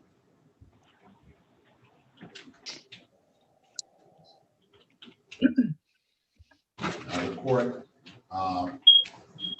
calls regarding 8658. That's a last name Turner on Constant Street, number 199. If you're on this Zoom, please say something at this time. Good morning. Your Honor. Oh. Hello. Hello. So, where? Good morning, Your Honor. This is Latanja Turner. All right, thank you, Ms. Turner. I do see you there. Yes. 1 second. All right, and you live at the property on Constance, correct, ma'am? Yes. All right, thank you, Ms. Turner. All right, this is your first time coming to court on this matter. You've not spoken with a lawyer, have you? Oh, I have not. All right, so I'm going to give you an opportunity to do so, ma'am. Someone that can go over what your rights are regarding this matter and give you some information as to how the case may be resolved as well.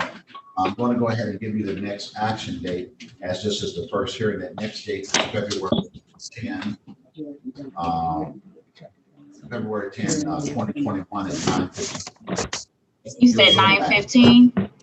Yes, 9:15 on February the 10th. All right.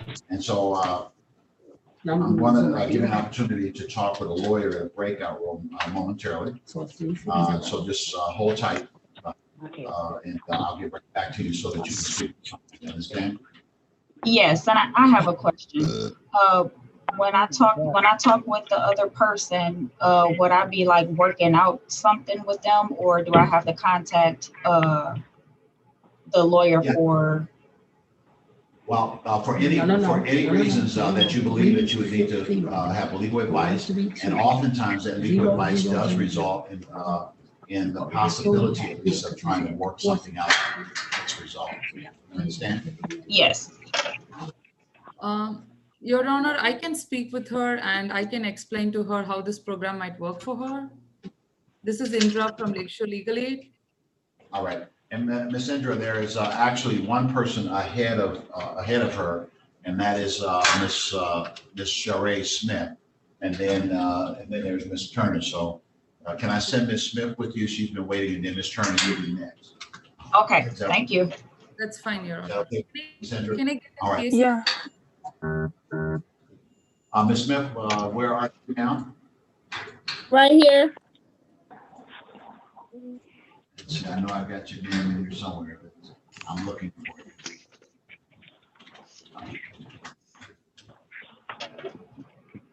you.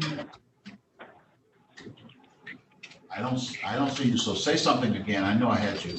Did you hang up or something? No, I'm still here. I think it says Sheree, C-H-A-R-A-Y. Yes. I knew it was, but I don't see it. Why am I missing it? Next to Mr. Horker. Which Mr. Horker? I have Mr. Landau next to me. Oh. Next I'm sure you're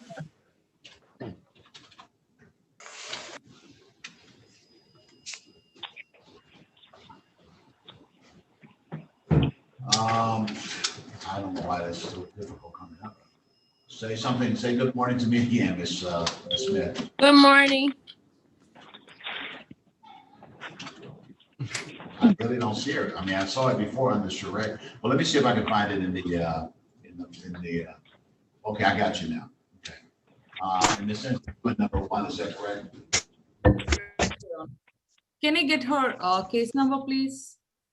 Her case number is 8666, the last 4, and that's 3rd and 2nd LLC versus Smith, and Mr. Stephen Richter is the counsel for the plaintiff.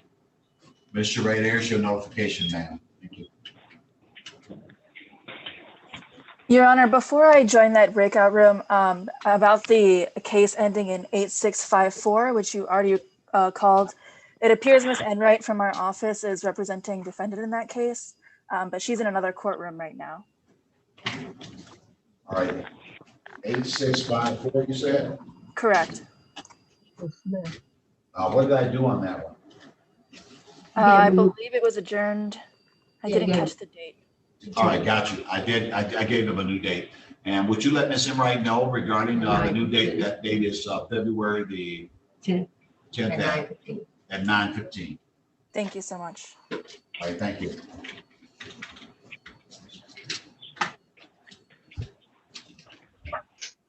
And Ms. Turner, I'll get you to someone just as quickly as I can. Okay, thank you. Thank you. And this is the suffix 8682. That's Garden View Estate versus Gail Massey, and occupants on Grandmont number 123. Do I have Gail Massey on the Zoom, or any person living at the property on Grandmont? Please say something if you're on the Zoom. This being the first hearing, Mr. Hork, I will go ahead and set the matter over for the 10th of February 2021. That's going to be at 9:15 a.m. That's the next action date on that matter. Thank you, sir.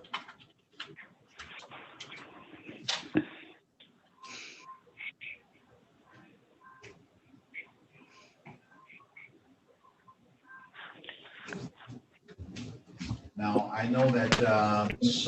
Cosma, you're still there, and I believe Ms. Enright spoke with you. You spoke with the attorney. Ms. Cosma, Yes, yes, did that I did. matter get worked out or no? Not yet. Well, she's working out now the date of the 10th of February with the tenants. I don't know if she said she's gonna email me something. All right, very well. So just stand tight for a minute. I was just checking and I'll come back to you, okay? Yeah. All right, this is case number 2348610. This is City Investment Group Corporation versus Sherilyn Reinhardt and other occupants of property at 1306 Porter, apartment 405. Court calls the subjects 86. That's City Investment versus Carlos Thomas and occupants at 1336 Porter, apartment 104. The court calls the suffix 8622. That's City Investment Group versus McKinley Collins and other occupants at 1336 Porter, number 404. The court calls 8626. That's City Investment Group Corporation versus Darnell Thomas and other occupants of property at 1336 Porter, apartment 306. The court calls, just one moment.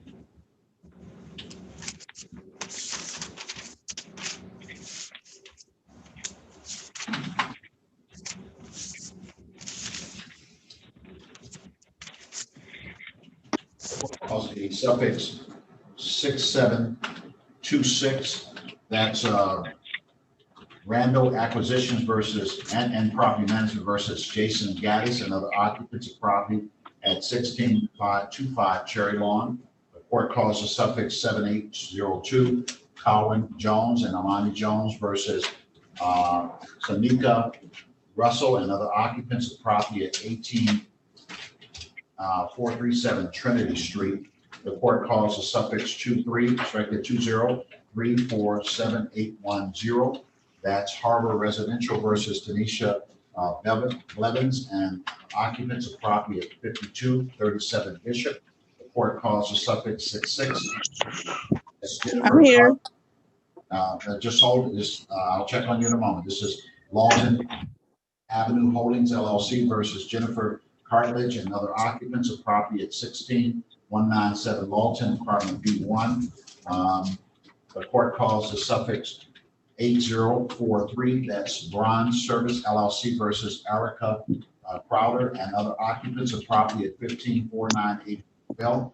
The court calls the suffix 8039. That's Diver LLC versus Keon Shepherd and other occupants of property at 1539 Apple Line. Your appearance at this time, Council.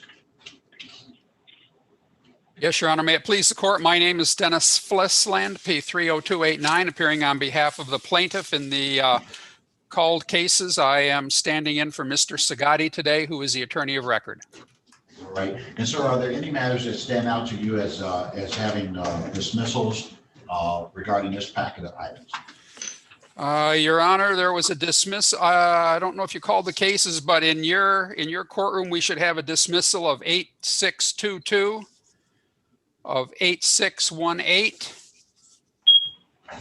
8610, and 8626. All right, so do them again for me. I do have 8622, and which other ones? 8622, 8618. Hold on 1 second. Go ahead again. 8618. I have that one. And what's 8610. Got that one. And 8626. All right. I don't know if I have the orders in hand yet, but you indicate that those four matters should in fact be dismissed, correct? That's sir? correct, Your Honor. It looks like they emailed or are in the process of being emailed to you. Yeah. Thank you, sir. And I've noted, and the order of dismissal will be signed upon presentment regarding those four matters. Thank you, sir. Any attorney counsel on any of these matters for defendants on any of these matters that I call? Good morning, Your Honor. Jimmy Steele. Nice music. Okay. Yeah. Jamesia William with Michigan Legal Services, P83986, on case ending in 7802, representing Ms. Tanika Russell, who is on this phone call. All right, thank you. And Russell, where are you now? Right here, Your Honor. All right, good day to you. Ms. Willingham, update me on the status of things here. Your Honor, I spoke to Mr. Sagati, and we have agreed to adjourn this matter out to mid-February to go through the new eviction diversion program. We think that that would be beneficial for both parties. That's correct, Your Honor. All right, I will then go ahead and set it over for February 16, 2021. That's going to be at 9 o'clock a.m. February 16, 9 o'clock a.m. would be the next action date. And Mr. Russell, you understand that? Yes, sir, I do. Oh, Ms. Russell, I'm sorry. So I wish you well. We'll see you at the next action date regarding that matter. Thank you, Ms. Willingham. All right. Thank you. Counsel, Thank you, Judge. Thank you. On these other, I have 5 other matters. If you want one of those, please say something. Your Honor, did you call 6726? That's Jason Gaddis. Yes, ma'am. You did. Sorry, I was in the breakout room. It just came back when you called them. Not a problem. We're working on a conditional dismissal through EDP. I did need to talk to Mr. Flessland or Mr. Sagati about a couple other details with that, either today or I can give them a call later. We can enter that judgment or the conditional dismissal later. Yeah, the best thing would be contact Gary's office and talk with him this afternoon or tomorrow. Yeah. Yep, that's fine. So, Ms. Enright, the next, you're here on Thursday or Friday? When you Friday. So I'm going to go ahead and set it over for Friday the 22nd, in as much as it seems that this may be close to dismissal. So I'll set a control date this Friday, and we'll set it at 9:30 a.m. Thank you, Your Honor. Thank you, Judge. Excuse me, Your Honor. Just a moment, ma'am. Just stand down. I'll be with you in a moment. Okay. Right. You're not on the case I just called, correct, ma'am? Yes, this is, I am 8610. Was that one that was dismissed? Yes, I just wanted to find out when the letters for that will be sent out, just to have it in my records. I have no idea. We'll get it to you as soon as we can, but what you can have the assurance of is that it is dismissed. Case is. Okay, thank you so much. Thank you. I wish you well, ma'am. Thank you. Great. And regarding any other attorney on any of the other matters that I have that I called in this package. Your Honor, Mark Lando here on logical property management versus. I haven't called yours, Mr. Mr. Now, I do have yours. I'm calling in just a moment, sir. Mm-hmm. Oh, okay. I'm sorry. All right, thank you. All right, so regarding the Suffolk 7810, do I have Tanisha Blevins? She has been here, Your Honor. Okay. I see her name on the, yeah, there she is. I'm here. All right, thank you, ma'am. You live at the property on Bishop Street, is that correct, ma'am? Yes. All right, so Mr. Sagati, Mr. Flessland, looks like this matter was up before, correct? Your Honor, it looks like it was set for November 12th, and then it got adjourned over to December 4th for some reason. And then the court was closed at that time and then set for today. So I don't know. Our note indicates that she did not appear on the at the November hearing. So, okay. Yeah. All right. So, Ms. Blevins, is this your first time in court on this matter? Yes, sir. Okay. All right, ma'am. So, ma'am, I want to give you an opportunity to speak with someone regarding this matter. You haven't talked to a lawyer, and you don't have a lawyer regarding this case. Is that correct, ma'am? Correct. All right. So I want to give you someone that you can talk to what your legal rights may be in this matter and what opportunities there may be to try and get this resolved. So I'm going to go ahead and set the next action date of the 10th of February 2021 at 9:30 a.m. February 10, 2021 at 9:30 a.m. that's the next date you'll zoom back in to see me. But at the present time, I'm going to go ahead and set it up where you can speak with a lawyer that may be able to assist you in this regard. You understand? Yes. So just hold tight. I have one person in front of you that's going to talk to the lawyer, and then you'll be able to do so as well. Is there anybody available to talk with one of the two people that are waiting at this time? Your Honor, if you could still have them wait for a minute while I dispose of the other cases I was trying to resolve. I would be happy to speak to either or both of them. All right, thank you, Councilman. You go ahead. I just spoke with Ms. Cosma. I was just checking on status, and she told me that you were working. All right. So, are you ready for me to address that matter? Or are you? Yes, Your Honor. All right.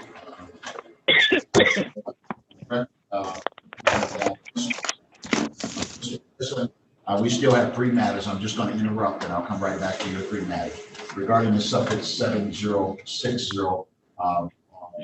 Rika Cosmo versus Demetria Taylor. I called it out earlier, and Council, you may update me at this time. Thank you, Your Honor. I did speak to both Ms. Cosma and Ms. Taylor. I was hopeful that we could enter a conditional dismissal with a move-out date. Unfortunately, we have not been able to do so. So we will need to schedule this for hearing and go from there. So was it a matter of time? Yes, Your Honor. So, all right. So how much time was your client looking for as a move-out date in this matter? Your Honor, we had suggested February the 20th. Ms. Cosmo wasn't willing to do so. She wants that earlier. I do understand her position, so we weren't able to reach an agreement on that. All right, very well. The girls, you mean the other girls, you and the other? Yeah. Ms. Cosma, I understand the position you're taking in this matter, and I think that that's a long time out as well. But given that there is a request for a hearing in this matter, by the time we get to the hearing date, then you would have, the defendant would have 10 days after the hearing date, and it would likely be past the date that you've indicated before you would be able to get an order of eviction. So I guess what I'm suggesting to you is that you probably are not going to be able to get any type of eviction in this matter before that date under any circumstances, and probably having some certainty as to when you can get your property back is better than having this matter adjourned over for a hearing. You understand what I'm saying, ma'am? Can I ask you something, Your Honor? Sure. Go ahead, ma'am. Well, we're gonna have the 5th hearing. I mean, I don't understand why do we need another hearing when we couldn't reach no agreement, and I mean, you could end up this right now. Yeah, except for the fact that I have a bunch of cases that I still got to hear today, a bunch to hear tomorrow, and I think I tried to give you a little bit of answer on that. Typically, these cases are resolved a long time ago. We have a pandemic. Court was shut down. Any number of things have occurred. Eviction, aversions, eviction moratoriums, all of that has occurred. And with all due respect, it sounds to me like you somehow believe that none of that has occurred. All of us are under constraints as to how these matters proceed. The problem here is that, and as straightforward as I can put it with you on this, is that even if I heard this today, and which I don't have time to hear today, if I heard it any day this week, the chances of you getting the writ that's going to allow you to get your property back by the 20th of February is zero. Now, if you'd like for me to tell you something different than that, then I'm not the one to do that, because I'm going to be honest with you and tell you the truth. If you have a hearing, then the rule is that the tenant would have to move from the property within 10 days, or a writ would issue after that date. That writ issuance after that 10 days Who knows when that's going to happen? On the other hand, if you have an agreement, then you have certainty because the parties agree that if the tenant is not gone by that date, the bailiff can come and evict from the property. That is not a desirable way to do it, but given issues that we have with the pandemic and the overload of cases because the court was shut down, that didn't mean that cases didn't keep coming. And so we have an overload. We have a serious backlog of things. And that's why I'm only suggesting to you. I mean, Steve, you don't have to take my suggestions on that. And I don't want to put a whole lot of time into it. I'm just being very straightforward with you. I think that you have tried to work it out. I hear that. And been back here times. I hear you trying to work it out. The problem is that I can't just jump over things in this environment that we have to get to the result that you want. And if realistically the tenant is saying that they're going to move by the 20th of February, I don't see a scenario in which you could get a date sooner than that. That's all I'm saying. Now, I wish I could go back to those other adjournments and go backwards in time. You know, we don't have a way of doing that. If you're going forward and you're asking me the question under any circumstances, could you get your tenant out of there prior to the 20th of February? The answer to that is no, unless you have an agreement to do that. Because either way, if this is going to end up, it's going to take longer than that. That's all I'm saying to you. Now, that's as honest as I can be about it. That's all all I'm trying to do is be as honest with you as I can. I can give you the earliest hearing date that I could give you, and that would be like next Tuesday in the afternoon. I'll give you a hearing next Tuesday in the afternoon. If that hearing is concluded that day, it would mean that the tenant would have until it's 10 days out. The tenant would have until like the 9th of February to move out of the property. And after that date, a writ would issue. If the writ issues after the 9th, if you submit a writ after the 9th, that writ is likely to be signed sometime during the week of the 16th. If it's signed during the week of the 16th, the earliest that a bailiff is going to be there to evict from that property is the week of the 22nd, probably sometime in March. That's why I'm telling you that if you got an agreement that gives you certainty and that gives you the right for the bailiff to come out and execute, you might want to go that route. But I'll go ahead and set it for my earliest date, and that's going to be next Tuesday. And I'll set it in the afternoon at 1:30. And I'll see you at that time. 1:30. Tuesday, the 26th. 26. Yes, ma'am. I so much appreciate, Mr. Thank you. All right. See you at that time. Good day to you. Good day to you, Ms. Taylor. Thank you, Mr. Wright. Thank you. Thank you, Your Honor. Thank you. All right. We're back on the record regarding the property at Lawton Street, number 6631. This is Jennifer Cartledge.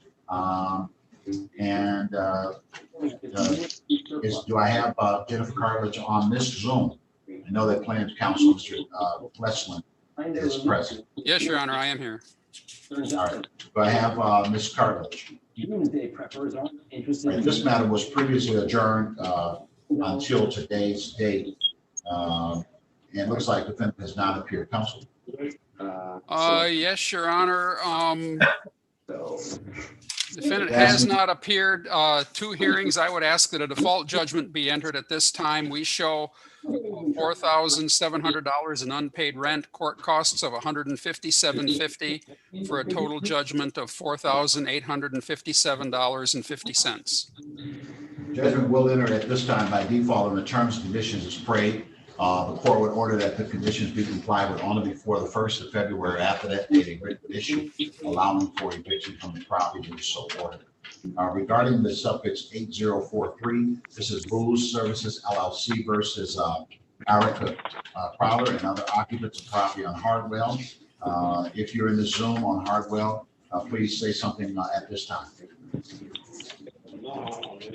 It appears that this is likewise a second hearing on this matter. Defendants have not appeared. The court will now enter the default on the terms and conditions as prayed by counsel and by the plaintiff. You need the terms on the record, Your Honor, or just submit them? No, sir, just submit the term. Okay. Said terms must be complied with only before the 1st of February 2021 or after that date. A writ will issue allowing for eviction from the property so ordered. The court will sign the default judgment upon presentment. Thank you, Judge. And finally, there is 8039 Keon Shepherd regarding property on Apple You're on the Zoom, say something. All right, the court will now well, Councilor, well, it looks like this is a second hearing as well. Is that correct? Is that your notation? Your Honor, I'm not, let me look here, see. In that box. I can't. Your Honor, this almost looks like it was originally set for November. Does that thing work? This was set for November 18th, Your Honor, and I believe it was adjourned over until today. I don't see any other, no, wait, it was scheduled on January 4th as well, and nobody appeared at that time. Yeah. That's the date that I'm talking about. I set it over for the 19th. All right, very well. I will grant judgment by default on the terms and conditions as set forth in the complaint as adjusted. In order that said terms be complied with on or before the 1st of February 2021 or after that date, a writ will issue allowing for eviction from said property so ordered. Your Honor, I have one other one that I don't think that you called. Excuse me, Your Honor. I'm sorry to interrupt. This is Toya Reed. I've been on the phone for the last hour and I haven't heard my case call yet. Well, then you stay on the phone. I did call your case. I called your case. Sorry. Oh, okay. We set it for another date. Toya Reed. Yes. Your Honor, if you may, I apologize. I would like to plead my case to you, if that's okay. You'd like to do what? I would like to explain to you what's going on. I had enrolled in the eviction diversion program through my. Let me stop you. Just hold on a second. Let me get the file. What's the Okay, go ahead. What's the last 3 digits on your file? 698. All right, just hold on a second, man. Thank you, Your Honor. I apologize. Not a problem, man. That's Coleman. That's the one that Coleman. February 10th, 9 a.m. All right, your next date on that, ma'am, is February the 10th, 9 a.m. 9 o'clock a.m. That's when you're coming back to see me on that matter. All right, this was the first hearing on this, and I set it over for February the 10th at 9 o'clock a.m. And Mr. Fred Coleman was standing in for Mr. E. Rabbits, the attorney on the other side. So you'll come back at that time. You said you've already been working with somebody on trying to do EDP. Is that correct? Yes, Your Honor. Actually, my property manager gave me an application. We submitted it to the eviction default program, and unfortunately, they have run out of funds. So, and I'm also in the process of going through a SCR through Department of Human Services. So, all right. Okay. All right. So, I see Mr. Coleman is on this Zoom regarding that matter. And so we previously set that date over for the 10th. This lady indicates that she's trying EDP. We probably need to set that a little further. I've been setting them on for the 16th of February. I may need to change that. So let me give you the 16th, ma'am, of February, changing that date. And we're going to set that at 9 o'clock a.m., February the 16th. You're on for the record, Attorney Fred Coleman. Thank you, sir. Now, is that the case ending in 8698, February 16th at 9 a.m., correct? That's correct, sir. All right. Thank you, Your Honor. I'll see you back this afternoon. Ma'am, have you spoke with anybody, ma'am? Have you spoke with a lawyer yet?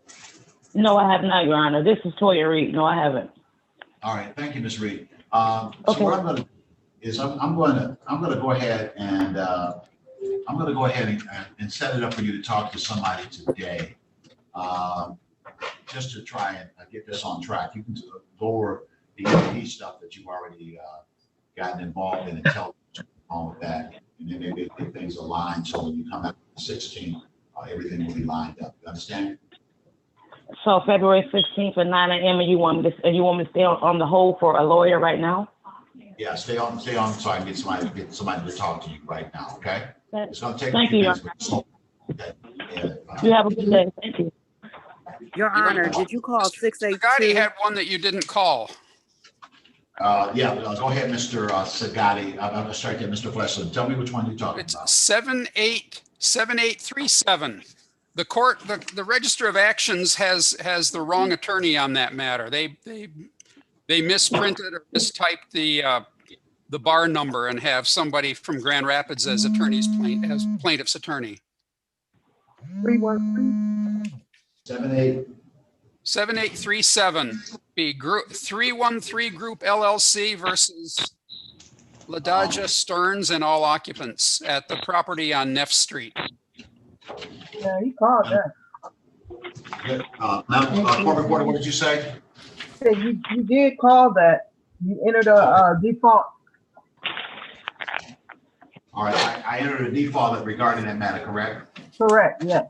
A default judgment, just send that in? Yes. Okay. Yes, that's the suffix 787. It is reference to the last name. 7837. Yeah. 7837. Yeah. The last 4 digits, and that's Ladaja Stearns on Neff Street. Defendant did not appear, and I believe that this was the second hearing because the court had set a previous hearing, and there was an effort for door knockers to go out. The defendant did not appear and has not appeared today. So the court allowed the entry of default, and I'll sign the judgment upon present. Okay. Well, Your Honor, you should be aware that the Register of Actions has the wrong attorney listed for the plaintiff's attorney on this matter. I don't know what we need. I do see that, but something has Mr. Sagatti on it as well. I saw that there was another attorney connected to it as well. Okay, Your Honor, I'll send in that judgment then. Thank you. Thank Your you. Honor, did you call 8682? I don't know. What's your name? My name is Gail Massey. Yeah, I did call. I called. I'm asking. February 10th, 9 o'clock a.m. is your next action date. Is there any February the 10th? What now, sir? February the 10th at 9 o'clock a.m. is when you're coming back. Okay, my point is, I'm like the other lady. I have talked with 2 different agencies. All right. Lakeshore. Have you spoken with a lawyer? The Lakeshore and that, yes, Lakeshore. They're the ones who told me, don't worry about it. They contacted me the other day and asked me, did I have any hearing date or get a letter? And I told them yes. All right. So you know what your next hearing is. That's on the 10th of February. I'm going to set it up so that you can talk with someone today. So just hold tight, and let me get you in to talk with someone, Ms. Massey. I'm gonna put your name in. Your Honor. So I just wait on the line. Oh no, just down. No, I don't want to hear from anybody else right now. Stand down. All right, Ms. Massey, I'm sitting you to the side. You have the new date. I'm sitting you to the side to give you an opportunity to talk with someone. I have a couple of people in front of you, so just hold tight. I'll get you in to talk with a lawyer just as quick as I can. You understand? Okay, thank you. And I'm sorry to be ignorant on this. I just stay on the line I'm on and put it on mute. Just stay on the line that you're on, man. Thank you, sir. Thank you. Thank you, Ms. Indra. I have Ms. Turner that's waiting to talk to someone. Are you able to talk to her at this time, then? Yes, Your Honor. All right, Ms. Turner, I'm going to send you to the breakout room number 1 with Attorney Indra. You're still there, are you not? Is that correct? Yes, I am. All right, just as I promised, ma'am, I'm going to send you right now. You'll get a notification for breakout room number 1. There it is, ma'am. Good day to you. Thank you. You too. And Miss. Your Honor, I think Miss Blevins still is. I think she's next in to talk to somebody. Miss Sue? Oh, I'm sorry. What is? All right, thank you, Miss Wright. I got you. Okay. All right. I believe. Ms. Reed. Miss Blevins. Miss Blevins is next. Yeah, I see Miss Blevins. Miss Blevins, I'm sending you to talk with Miss Enright. Are you still there, ma'am? Yes, I'm here. All right, I'm sitting here to talk with Ms. Emright. That's going to be breakout room number 3. You'll get a notification in just a moment here. Just one moment. And there you are, ma'am. Okay, thank you.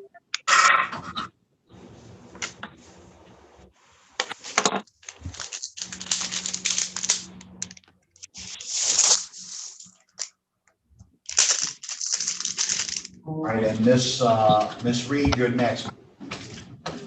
Okay, so Your Honor, how would I do that? Just stay on the line and then she will come into my phone? I'll let you know. You'll get a click. You'll get a number from me, and then you click that number, and they'll put you in the breakout room. Okay. Okay, thank you, Your Honor. I appreciate that. I have a lawyer available. I'll send you out. Okay. Okay. All right. This is case number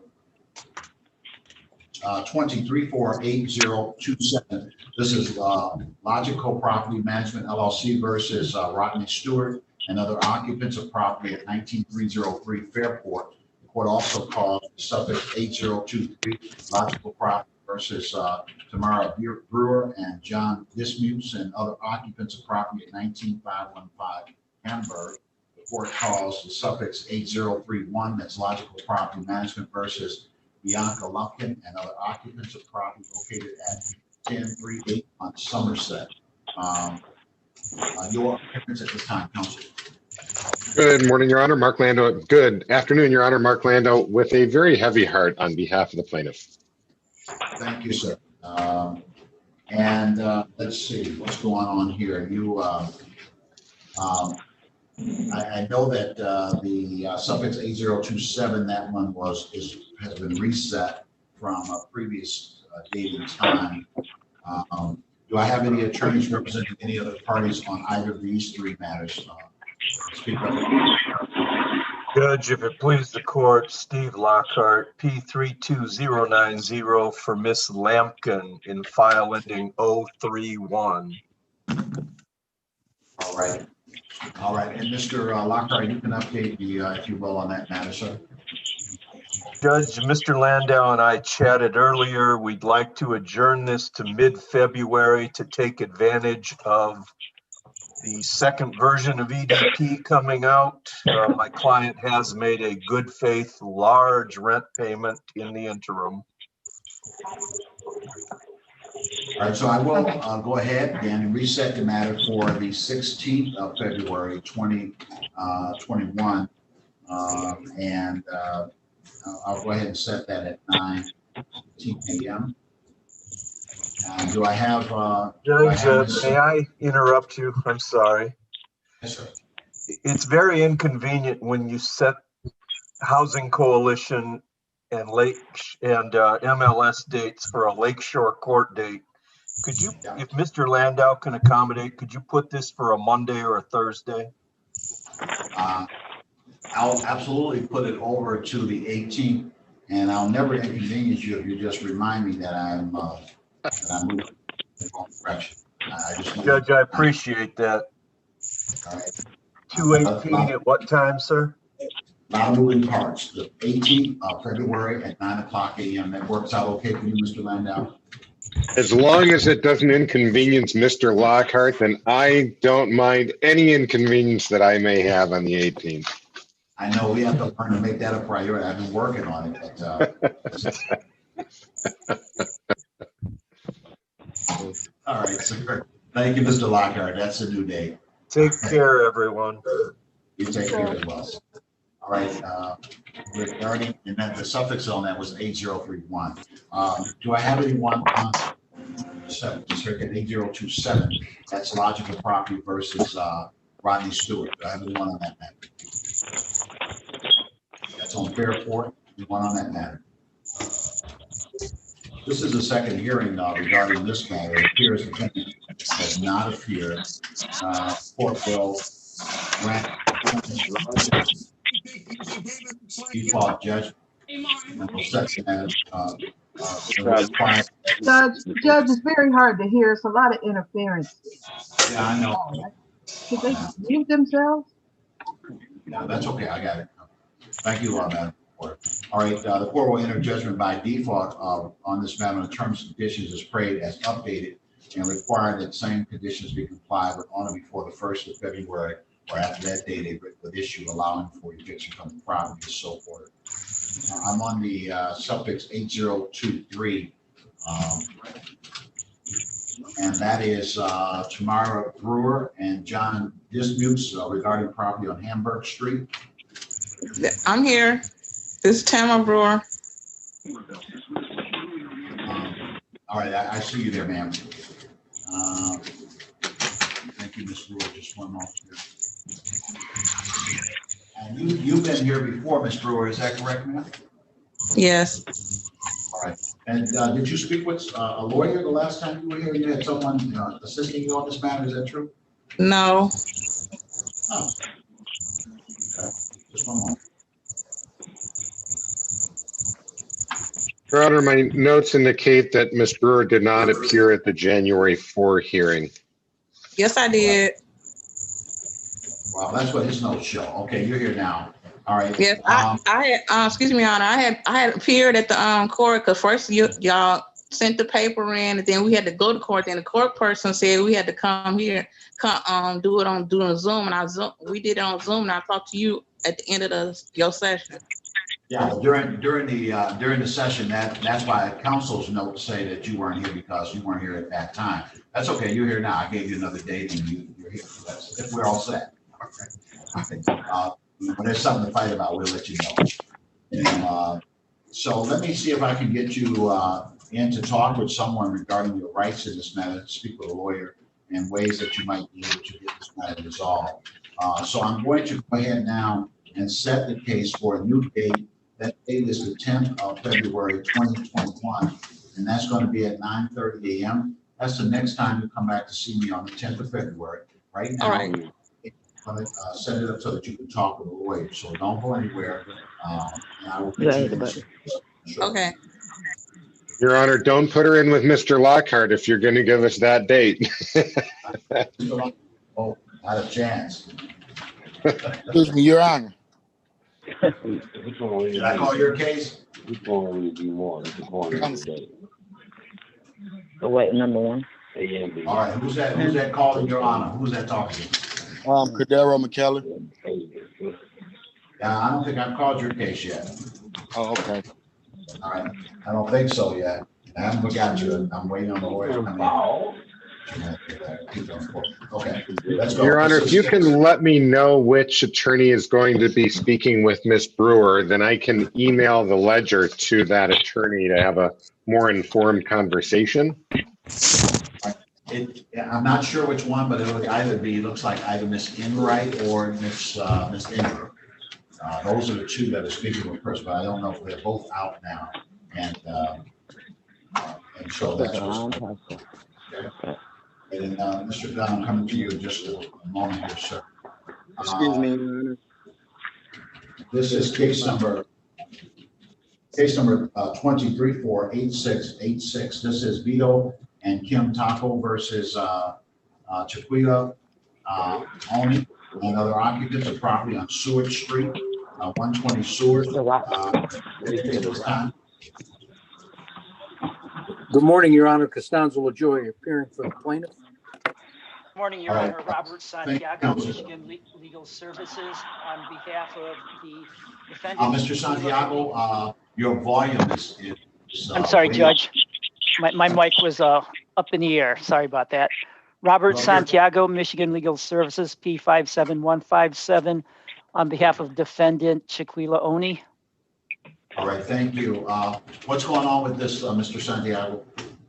Judge, we have a proposed consent order for conditional dismissal. I emailed it to Mr. LaJoy for review. I believe it contains everything we discussed. Mr. Santiago, this is Costanzo LaJoy. I'm in my office. I did not get the email, and maybe as a result of my connection. So could you please, just so that we understand everything, could you advise the court what we've agreed to do? Correct, Judge.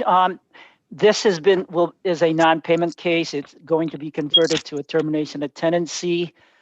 Miss Oni will have will have to vacate the premises on or before February 15, 2021.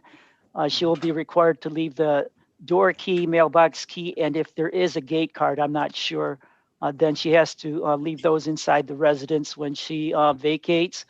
All rent, late fees, penalties, and costs accrued up to February 15, 2021 are forgiven and released by plaintiff. If Ms. Oni fails to vacate as required, then Mr. LaJoy has the ability to file an affidavit with the court and to serve us saying that Ms. Oni has not complied with the terms of this conditional dismissal. If so, then he's entitled to reinstatement of the case, entry of judgment, and an immediate order of eviction. All right, that sounds about right to you, Mr. LaJoy? It does sound about right.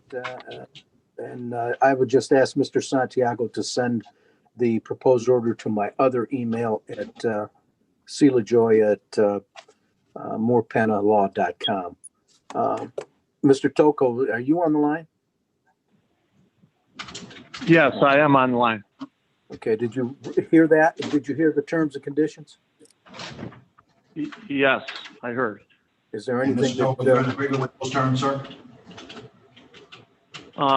Yeah, I only have a question relating to the condition of the premises upon her departure. I believe the agreement calls for clean, swept clean condition upon departure. Is that correct? That would be good, Your Honor. That's fine. Fine. All right, very well. Do I have Ms. Oni on this Zoom, counsel? I am not sure if she is or not, Your Honor. I know I discussed the terms with her prior to logging onto the call, and she has given me consent to sign off on the conditional dismissal on her behalf. Thank you. The court will sign the order upon presentment as a conversion to a termination with the terms as set forth on this record. I'll await the order and matter to be signed, and that will close this matter. Thank you, Your Honor, can you set another date just in case there's a follow-up somewhere? All right, Kevin, I considered that, and so I was thinking of control date of this Friday. Is there enough time to make sure that the wrinkles get worked out? This Friday? Yes, Friday, 22nd of January at 10 o'clock a.m. And Judge, if we submit the order for signature before then, no one needs to appear? Exactly right. Thank you. Thank you, Your Honor. Thank you. Good day to all. Have a good day. Take care, Judge. All right, I'll do that again, Costanzo. Thank you, Judge. Case number 203-46554, Ford Building Reno LLC versus Dapco Construction Group LLC. The matter is before the court on the filing of a complaint for non-payment of rent. Your appearance, counsel? Do I have Ms. Luckoff?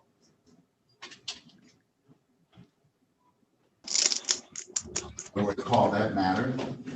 This is case number 2347860. This is Jeffrey Cruz, Clean Cut Management versus Cadero McKellar and Lena Megan Harris and other occupants at 13025 Plymouth Road, number 6. Sir, your appearance, your name for the record, sir? Sir? Yes, sir, your name? Cadero McKellar. All right, thank you, Mr. McKellar. And plaintiff in this matter, your name, sir? CORDERO MCKELLAR. Hold on a second. Mr. Cruz, I'm waiting on you to put your name on the record, sir. I'm sorry, Your Honor. Happy New Year, Your Honor. This is Jeffrey Cruz, doing business as Clean Cut Management Company. All right, thank you, sir. And I have, of course, Mr. McKellar on the Zoom as well. And good afternoon to both of you, and thank you for your patience in waiting today. It's been a little bit of a journey. All right, so this looks like Let me ask you, Ms. McKellar, you spoke with an attorney earlier in this matter. Is that right? Are you on this matter? Ms. Molvig is on this matter, but I can talk to Mr. McCullough today to cover that for her. All right. All right. So you'll need to speak with him. Is that correct? Yes, please. All right. So Mr. McKellar, Ms. Enright is going to speak with you. I know you spoke with Ms. Molvig on an earlier occasion, so she wants to get updated. So I'm going to put you in the breakout room. Is that room available, Ms. Enright, or do I need to put you Yes. somewhere else? All right, so I'm going to send you to breakout room number 3, sir, and Ms. Enright will meet you in that room. Looks like Ms. Blevins is still there, but you're done with that case, right? Yes. Let me just be sure. I'm going to move you to number 4, counsel, and I'm going to send Mr. McKellar to that location. Excuse me, Your Honor. I wanted to know if you called case number 670. Also, Mr. Cruz, just stand down for a moment as they're talking. Oh, no, this is not Mr. Cruz. My name is right now. Mr. Young. Mr. Cruz, we'll come right back to you as soon as they're out of the breakout room to see what the status of things is. Your Honor, could you add me to that breakout room as well with Ms. Enright? I believe that was room 4. Yeah, I'm going to move you out of 3 and put you in 4, man. Excuse me, Your Honor. My name is Adam Young, case number 670. All right, if I haven't called your case, just stand down, sir. I have 3 more cases to call, and yours should come up in that package, sir. Okay. All right, this is case number 2348662. This is Brightmore Shattered Sites versus Tracy Edwards and Carlos Edwards and other occupants of property at 14149 Patton Street. The court also calls the suffix 8670. That's Brightmore versus last name Young and Adam Young and other occupants of property at 14006 Pearson. The court calls the suffix 8674. That is Brightmore versus Serena K and other occupants of property at 14027 Patton Street. The court calls the suffix 8678. That's Brightmore versus Sarah Ship and other occupants of property at 14655 Fielding Street. Your appearance at this time, counsel. Yes. Good morning, Your Honor. Actually, good afternoon, Your Honor. Steve Gann, P78219, appearing for the plaintiff on this case. And first off, I'd like to start off by offering condolences to the court for Judge Millender. It's a blow to us, but I can't imagine how much of a blow it is to you guys. Thank you, sir. And thank you for your patience today as well. No problem here. I believe that Ms. Petroni is going to be appearing on these cases. I'm actively working with Mr. Phillips from UCHC to get. Hold on one second. Mr. Adams, I see that you're there, but I think I'm getting a lot of noise. Okay, okay. I mean, what's this regarding, ma'am?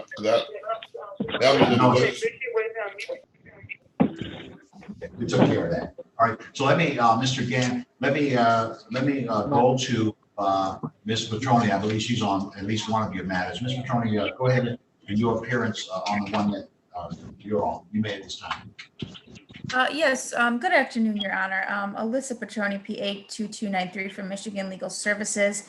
There's quite a few of the Brightmore Homes cases that you just called. And I'm echoing Mr. Gann's assertion here that Ted Phillips would like to represent these individuals and pursue the eviction diversion program. I believe Mr. Young has spoken with UCHC already. I believe that's Adam Young who's on the phone. Yes, that's me. Okay. And for any of the other individuals that have not made contact with the Housing Coalition, if I can just collect their contact information, I think that's the best way to proceed forward with this. Right. Back to you, Mr. Gann. That's what you were telling me. I thought she was just on one, but I understand now that this may be a package kind of situation, if you will. Sir? That's correct. I've actually given all my Detroit cases over to Mr. Phillips, and we're going to try to get as many of the residents through the system as possible. None of my clients want to kick anybody out for non-payment rent.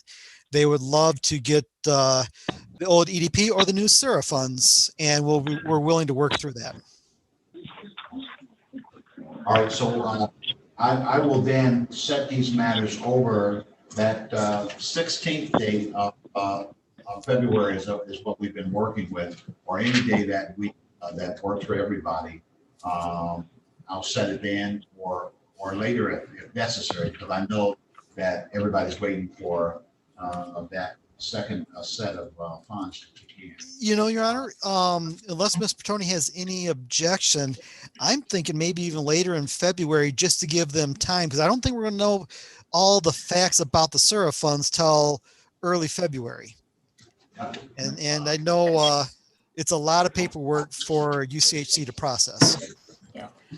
That's kind of what I was getting at. So give me a gauge on that, Ms. Petroni. What's your thinking? You know, I think my thinking would be if plaintiff's counsel would be inclined that we could maybe try to push these to mid-March. We're hearing some different conflicting information as to exactly when these funds will be available.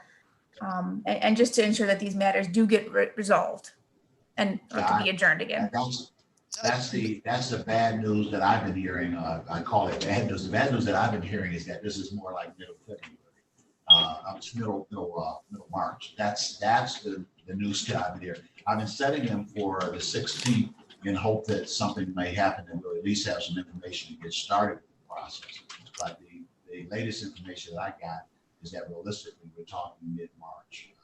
I had said that earlier, but I see that. Well, I'm not the only as that information. So why don't I control it out to the 23rd of February, and let's see where things are at that point, understanding that we will be in a better position to at least know what's going to happen by that date. So the 23rd. Now, I understand Mr. Phillips is going to be involved. I know that UCSC days are Monday and Thursday, so I might need to put that on Thursday. I would not object to any date, whatever date's good for the court and defense counsel. Quite frankly, if be going into March or February or March, since the game plan is they're going to be eligible for 9 months back and 3 months forward, it's actually a benefit to the residents. So that's these are different kind of times, but we have to think about it. When you think about it, you see a lot of nuance to so much of it. So I'm going to go ahead. I'll go ahead and put it on the first Thursday in February. That's the fourth. First Thursday of March. That's the 4th of March. March 4th. Jumbo. Sounds great, Your Honor. And must I say, your courtroom is the first courtroom I've ever seen somebody in active labor on Zoom hearing. It's very always a first.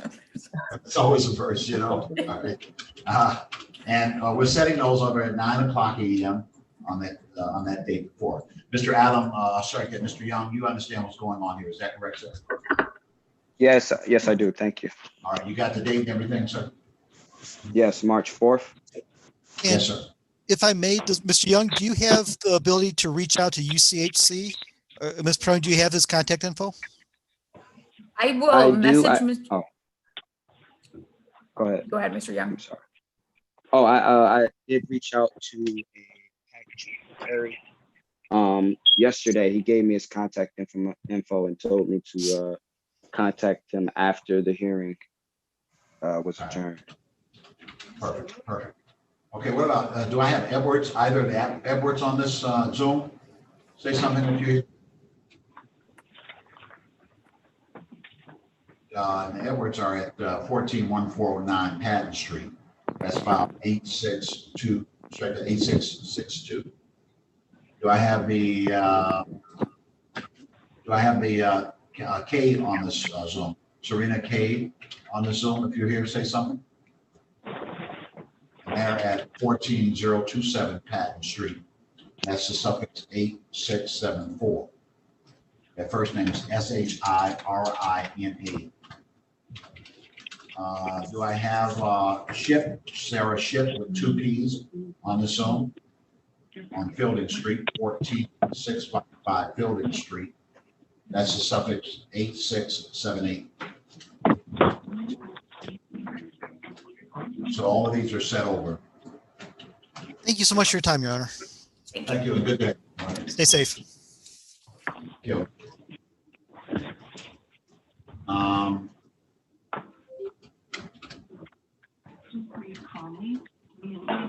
So I'm free to leave, or? You're free to leave. Next date is March the 4th is the next date, sir. Okay, thank you. My condolences to the courtroom as well. Thank you. I appreciate that, sir. Appreciate that. You're welcome. All right. Do I have Ms. Luckoff? All right. Mr. Devlin, what do I have with you, sir? Your Honor, 2034815 Urbane versus Myers Jr. Called one of mine, but not the other. Okay, I'm looking. What was Two cases I gave you, two people to go with. They were, first one was that. Like I said, I'm gonna those two people. Oh, you don't know. Yeah, that's one of the cases. One of them, I think one of the gentlemen is his. Oh, yeah, I got you. I got you. Okay. Thank you. This is case number 2034-8015. This is Irvine Apartments versus Andrew Myers Jr. and other occupants of property. Come on up to the podium area, which are standing in the middle there. The matter is before the court on the filing of a complaint for non-payment of rent and your appearance for the record in this matter, sir. Good afternoon, Your Honor. Adam Devlin, P 72877, appearing on behalf of plaintiff Urbane Apartments. Thank you, sir. And the defendant is here. Your name for the record, sir. Just were you able to hear Madam Court Reporter? No, not at all. Andrew Myers. All right, Andrew Myers, and that's Junior, is that correct, sir? All right, thank you, Mr. Myers. You live at the property on Manderson number 5, is that correct? Yes. All right, thank you, sir. This is the second date on this matter. Mr. Myers, have you had an opportunity to talk with anyone, a lawyer, anybody regarding your rights in this matter? So I'm going to set it up where you can make telephonic contact with someone that you can discuss and go over what your rights are in this case. I'm going to go ahead and set a control date. That next date is going to be the 10th of February 2021, and that's going to be at 9:15 a.m. That's when you'll come back or come into the Zoom. You can do this by Zoom if you wish. I had set up before, and I think speak up a little bit louder. I had set up before, then everything got closed down, so I still have Zoom on my phone. Okay, all right. So the same number you came in on the Zoom before, just use that to come back in on the 10th of February. Okay. Now I need to get some information for you so that you have someone that you can talk to. Your Honor, what time? That's going to be at 9:15, Mr. Devlin. 9:15. And I'm setting it up for Mr. Myers to speak with one of the attorneys regarding this matter and be ready for the hearing on the 10th of February. Judge, is that going to be via Zoom?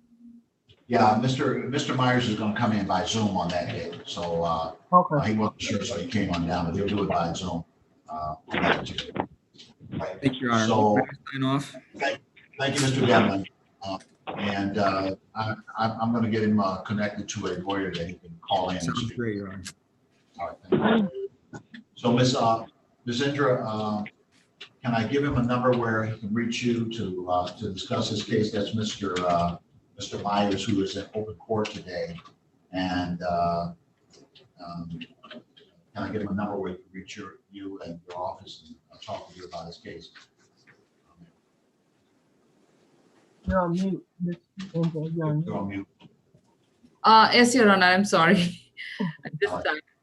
So can I put my number in the chat or my email address? Okay. If you put it in the chat, and I'll give that information to this gentleman. Okay. And then you'll just need to call her, and she'll go over your legal rights and discuss those kind of things with you and get it back from here. All right. I wish you well, sir. You'll get that little notation with that information in just a moment. Okay?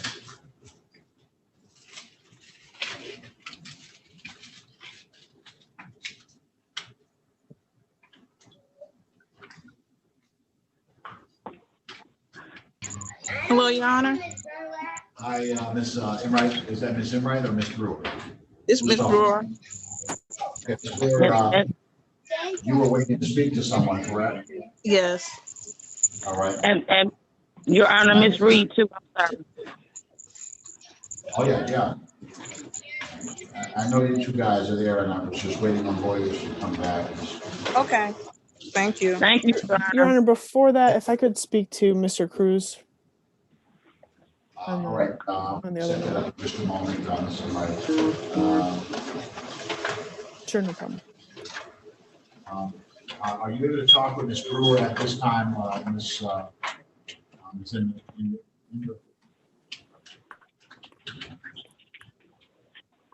And you're on mute again. It must be a tired morning. 8023 is the file number, and it's Tamara Brewer regarding hamburgers. I can speak with her, Your Honor. All right. All right. So, Ms. Brewer, I'm sending you to breakout room number 1 now to speak with Ms.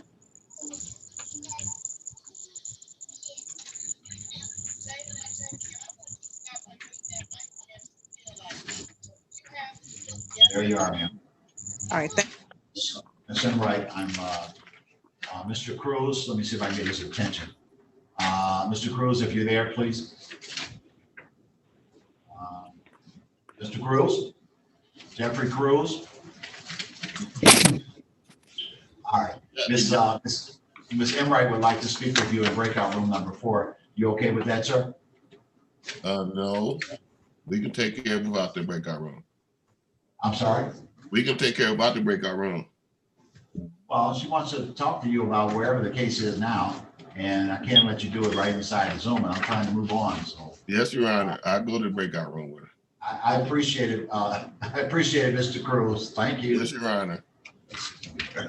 There you are, sir. And Ms. Enright, you're able to go back, is that correct? Okay. Miss Reed, I know that. Yes. I know that you're here. All right, and Your Honor, if you don't mind, I have a question for you. Would you recommend that I go to Michigan Legal Services maybe to speak with the attorney, or should I just wait? yeah, you should just wait. I should have someone for you in just a few moments. Okay. Because all those persons, whether it's Michigan Legal Service or whoever, they all come back into they all come into the courtroom, and there's someone that you can talk to today. So you might as well get over.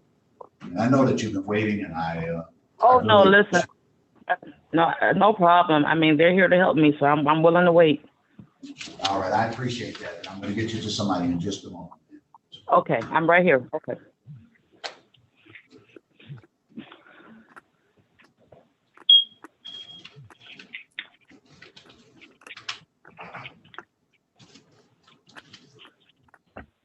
Judge, I need 2 minutes. I'll give you 1. Okay. All right, Madam Court, go ahead and do what you have to do. Okay. All right, ladies, it's going to be like 2 minutes before I call anything else. So just hold tight.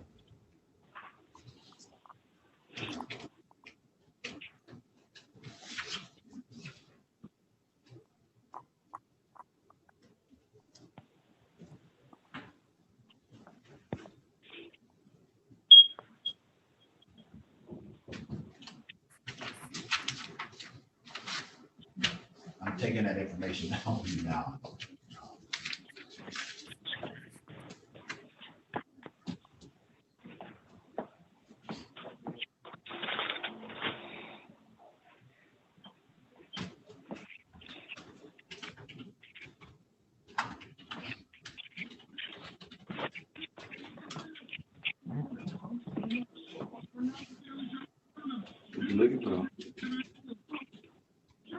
My packet all right now.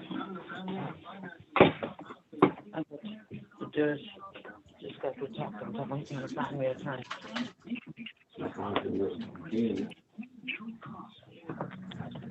Thank you.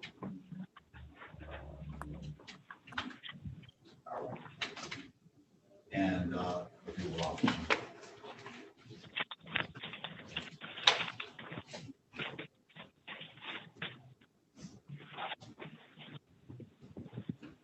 yeah. And that's the information on that card. Make sure if there's anything on there that's not clear to you, tell me now and I'll clear it up, okay?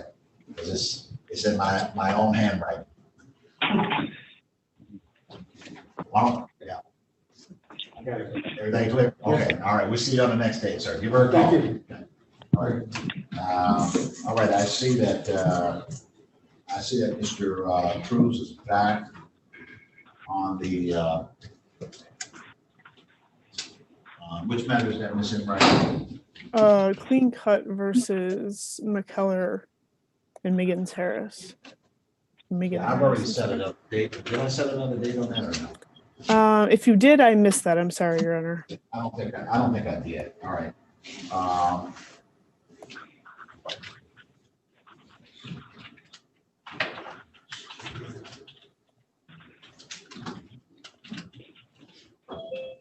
Okay.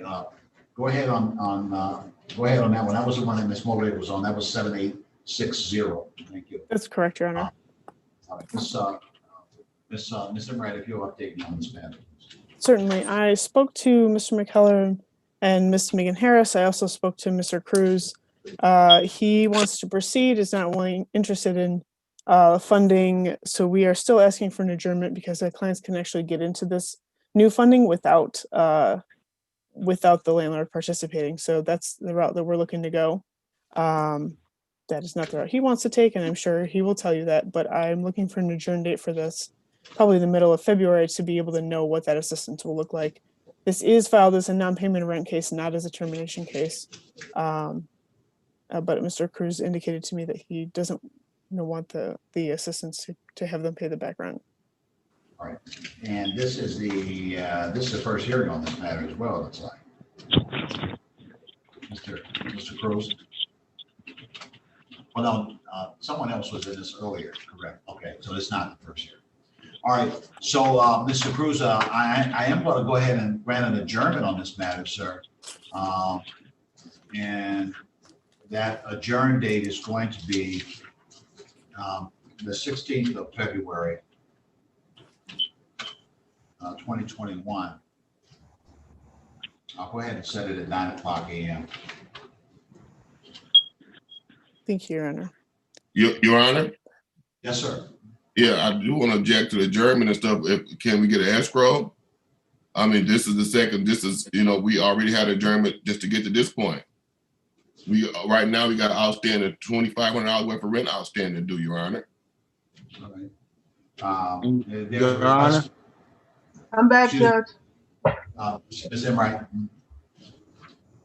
Your Honor, escrow would not be appropriate in these circumstances. The whole goal of this is to get our client paid. And he's unwilling to work with the systems to get that money, which I don't think then should warrants the need on his behalf if he's unwilling to work with those, as he would have to demonstrate that need as part of this request for escrow. I also understand that the court is unable to administer those at this time and has been advised that they will not be entering them while these programs exist, and my clients are going to file a CDC declaration, and while that is in place. Okay, Your Honor. Yeah. I mean, at the same time, client cannot go follow through with all the requirements, and then I'm stuck continuing on rent money, Your Honor. At this time, I'd like to request for a date for set up for a rent. At this time,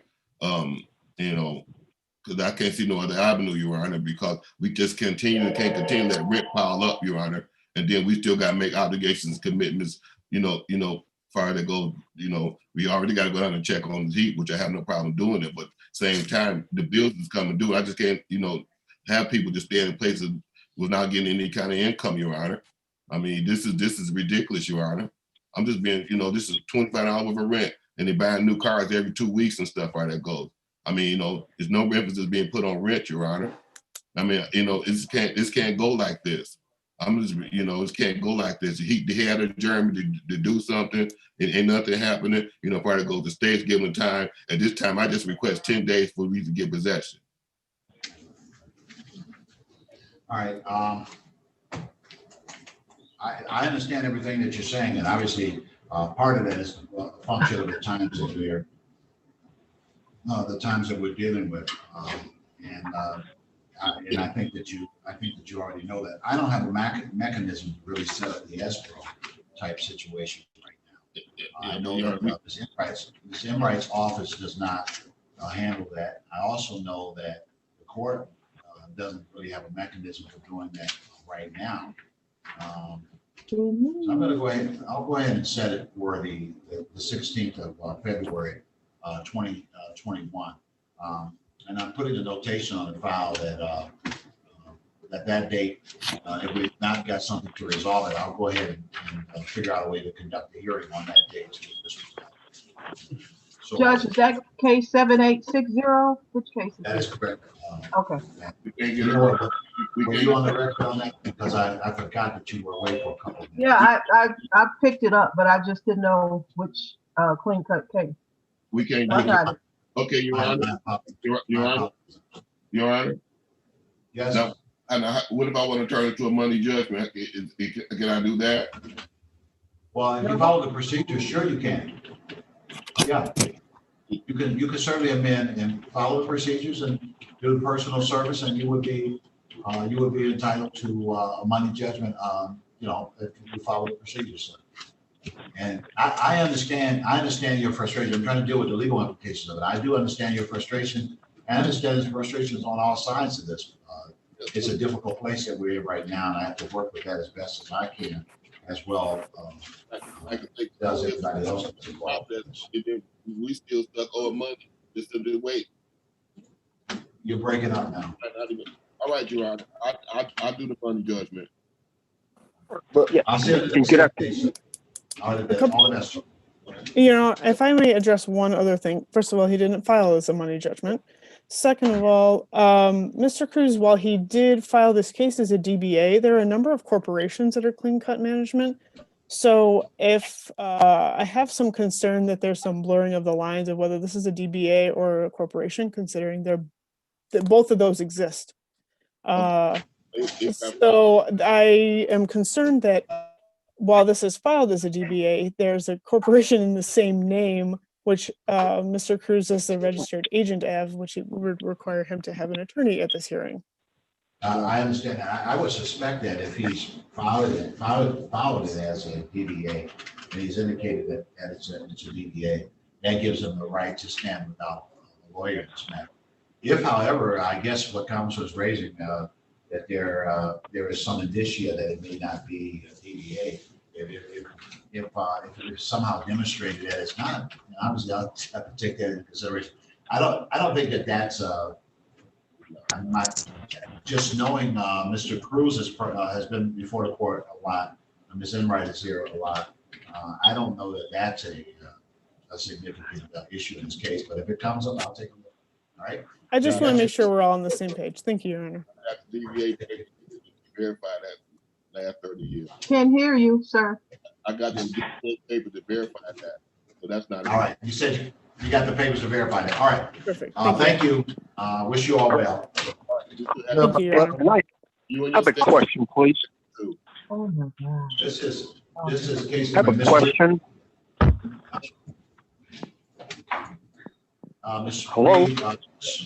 Hey, listen, I shouldn't hear anybody else talking right now. Just hold on. So Ms. Reed, you're next up. Do I have an attorney that can talk to Ms. Reed at this point? Thank you, Your Honor. And how do I go about that? Just wait for you to send me some kind of confirmation? Ms. Reed? Yes, I'm here. Yes. Okay. No, I'm trying to set up for you to talk to somebody. I believe I have somebody that can speak now. Ms. Enright, are you able to speak with Ms. Reed at this time? Yes, Your Honor. If you could also add Ms. Kakarli into the breakout room. Ms. Kakarli, I think she's on there. Oh, yeah. Okay. Thank you.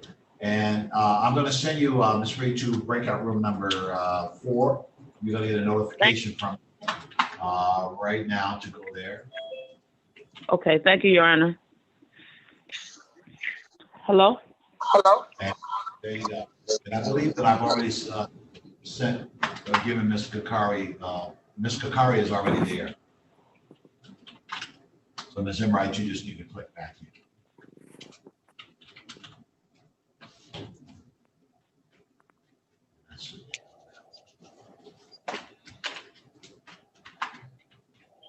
Finally, you. All right, this is case number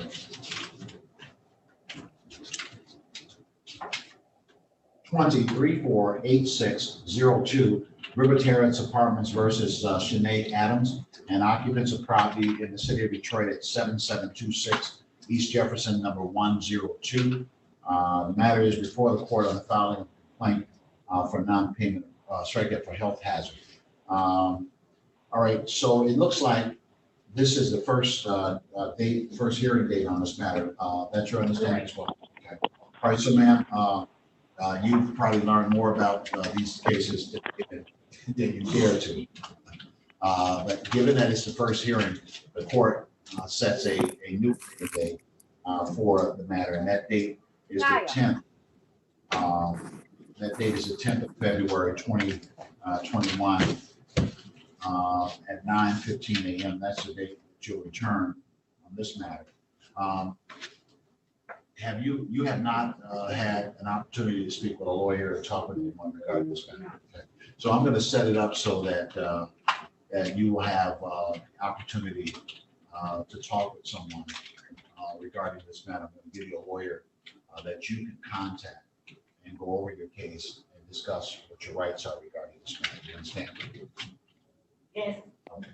All right, and there may be funds available to deal with the matter.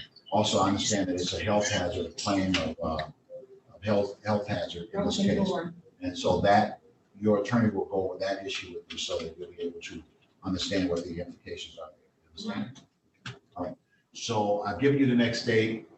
Just have a seat, and I'm going to give you the attorney that you'll call her, Okay. And she'll be able to go over what the issues are. Okay, thank you. Okay. All right. I wish you well, man. Judge, you trying to take them back from the 10th to the 16th? Did you put that one back? It was the 16th. Did you put it back to the 10th? 16th, okay. All Who's the right. last name? That was for Miss Reed. So Miss Reed, you just introduced right now. Yeah, It's the 16th again? let's find out. Okay. Just hold tight. Don't let me forget when Miss Enright is speaking to her. Okay. So All right. let's make sure we get it.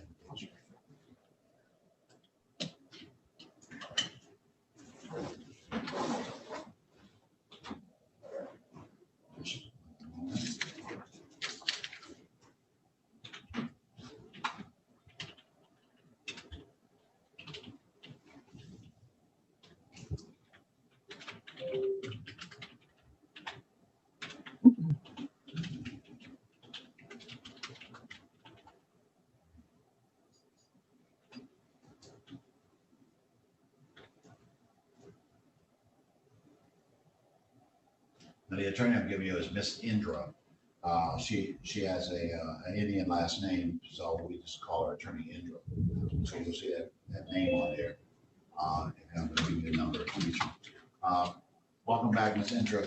I have a young lady in the courtroom, Miss Sinead Adams, file 8602. That's River Terrace. I've given her the 10th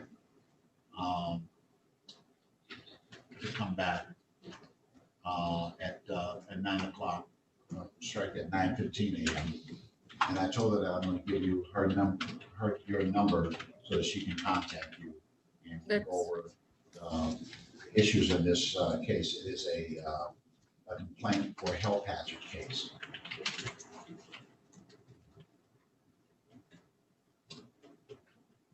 Thank you, Your Honor. Thank you.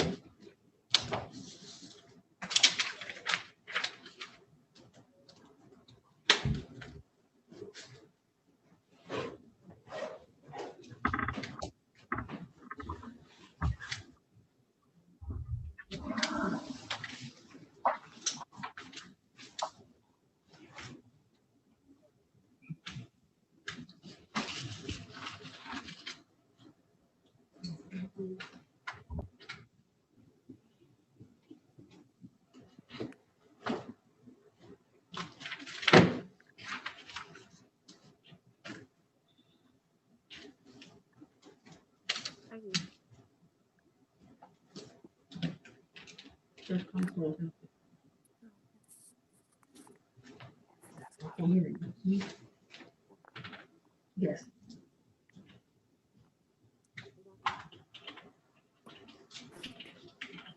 All right, and there you are. Here is better. Which is it? Okay, you did call earlier. You just call.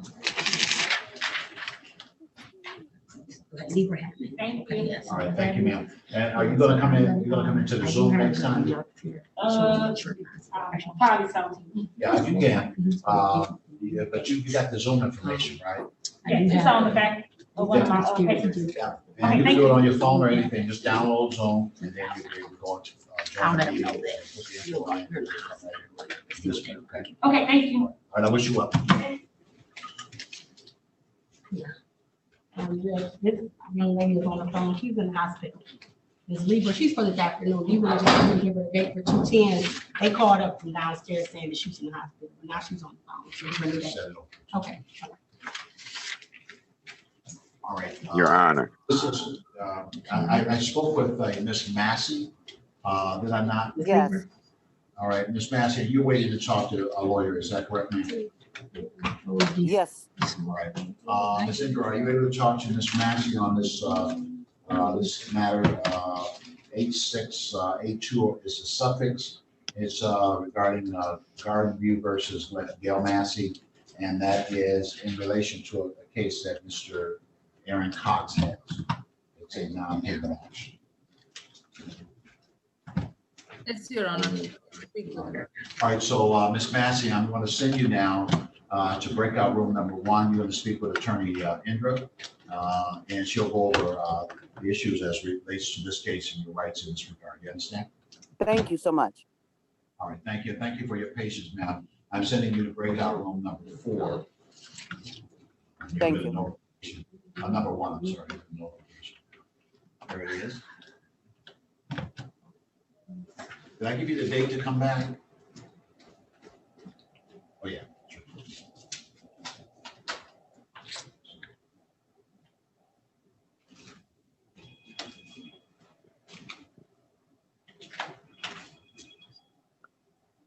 Your Honor. What? I'm sorry, Your Honor. This is Richard Ingram. You didn't call 7128 yet, did you? No, I'm calling it now. Oh, wow. Okay.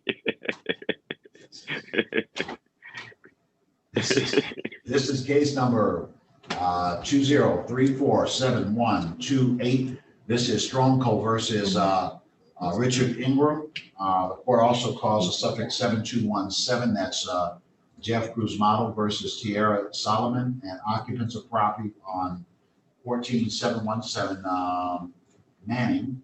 The court calls a suffix 7157. That's Kilope Maracas versus Larissa Ellison and other occupants of property located at, looks like 16133 Apple Line in the city of Detroit.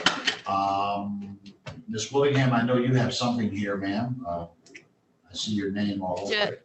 Yes, Judge, I am on the case ending in, give me 1 second, 7157 with representing Ms. Lucretia Ellison, and she's not present on this phone call. All right. What's the status of things here? Anything you need to bring to my attention at this time?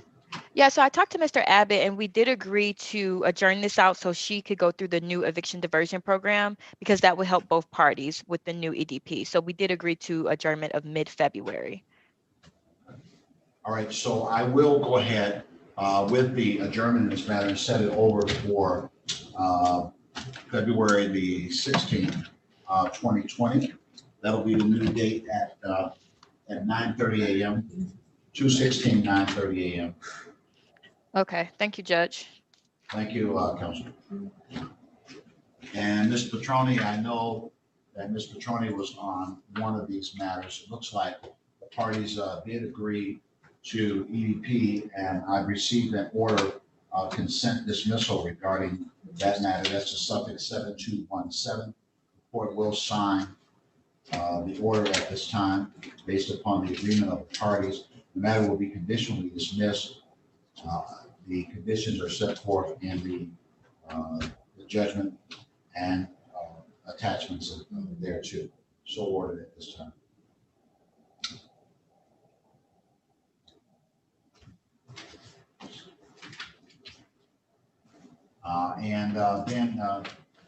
Mr. Your name for the record, sir. You are Mr. Richard Ingram. Thank you, Mr. Ingram. Now, I see in this file that the plaintiff indicates that they're dismissing this case and were submitting a dismissal of this matter. I was supposed to receive it by, it says adjourned from 1/4/21, awaiting dismissal. So the case is dismissed. I just haven't received a written order yet. Okay. Okay. Did you receive anything else in February? I mean, strike that in January, other than this date? No, I haven't seen. No, I haven't received anything. Yeah. Thus So far.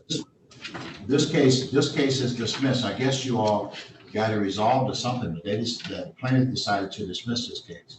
Okay. I'll just have to call. Yeah, you might want to do a little call, but from the court. Yeah, call. Yeah, I'll call him and get the information from him. Yes, I would do that. All right, but I can tell you from the court standpoint that it's dismissed. Okay. Okay. All right. And my condolences to you, Judge. My condolences. Yes, sir. All right, and thank you for your patience this morning. It's been one of those kind of mornings, sir. Right. Yes. Thank you, and you have a blessed day. Bye-bye, sir. Okay. Thank you. Bye-bye.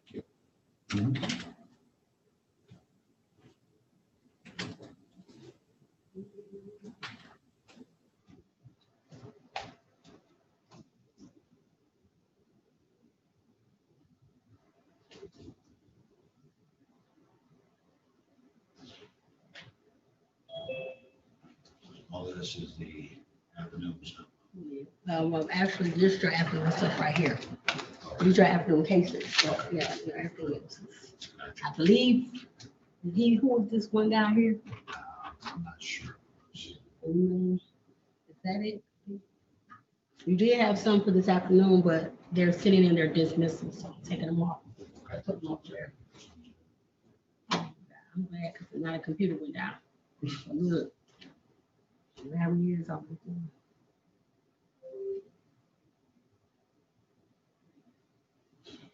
I don't know what that is.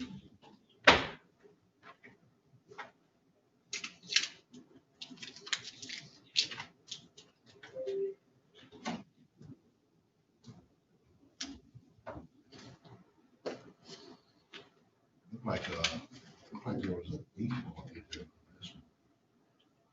And we just, we got the default signed. I have no idea why this is up to date. Okay. That she wasn't there. And this one was set over for today's date. And I don't know why.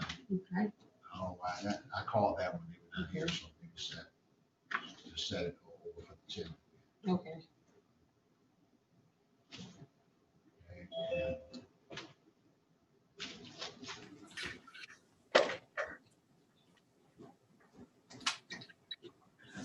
And Mr. Abbott, we called your morning matters.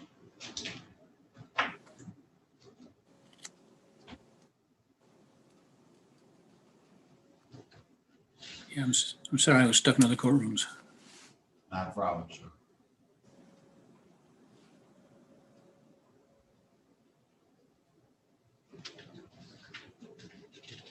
As a matter of fact, my one afternoon case, I sent in a dismissal earlier today.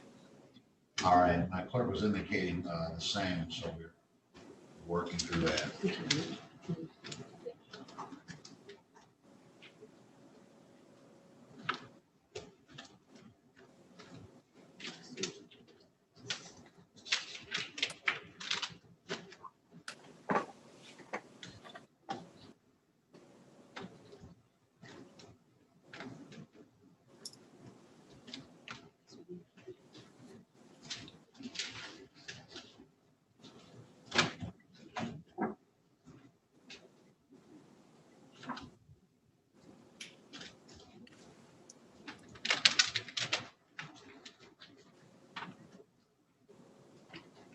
Okay, Madam Clerk, Madam Court Clerk, I think that, Yes, Judge, what you say? I think we could take a couple of minutes Oh, beautiful. while we reset. Okay.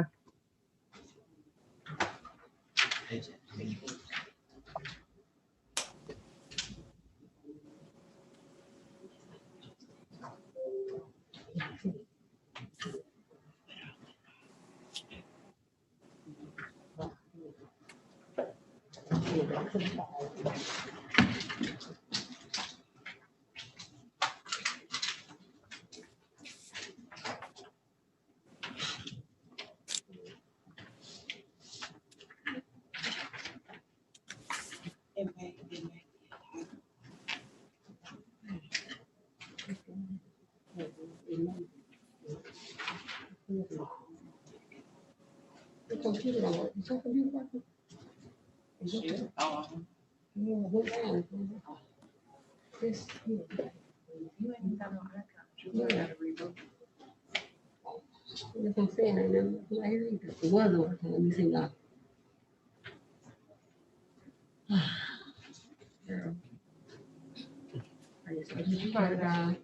I did. I just did.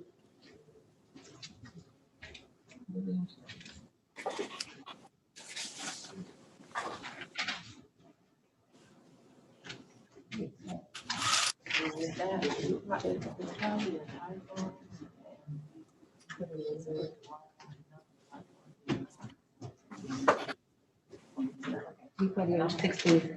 All right. Thank you. Need that.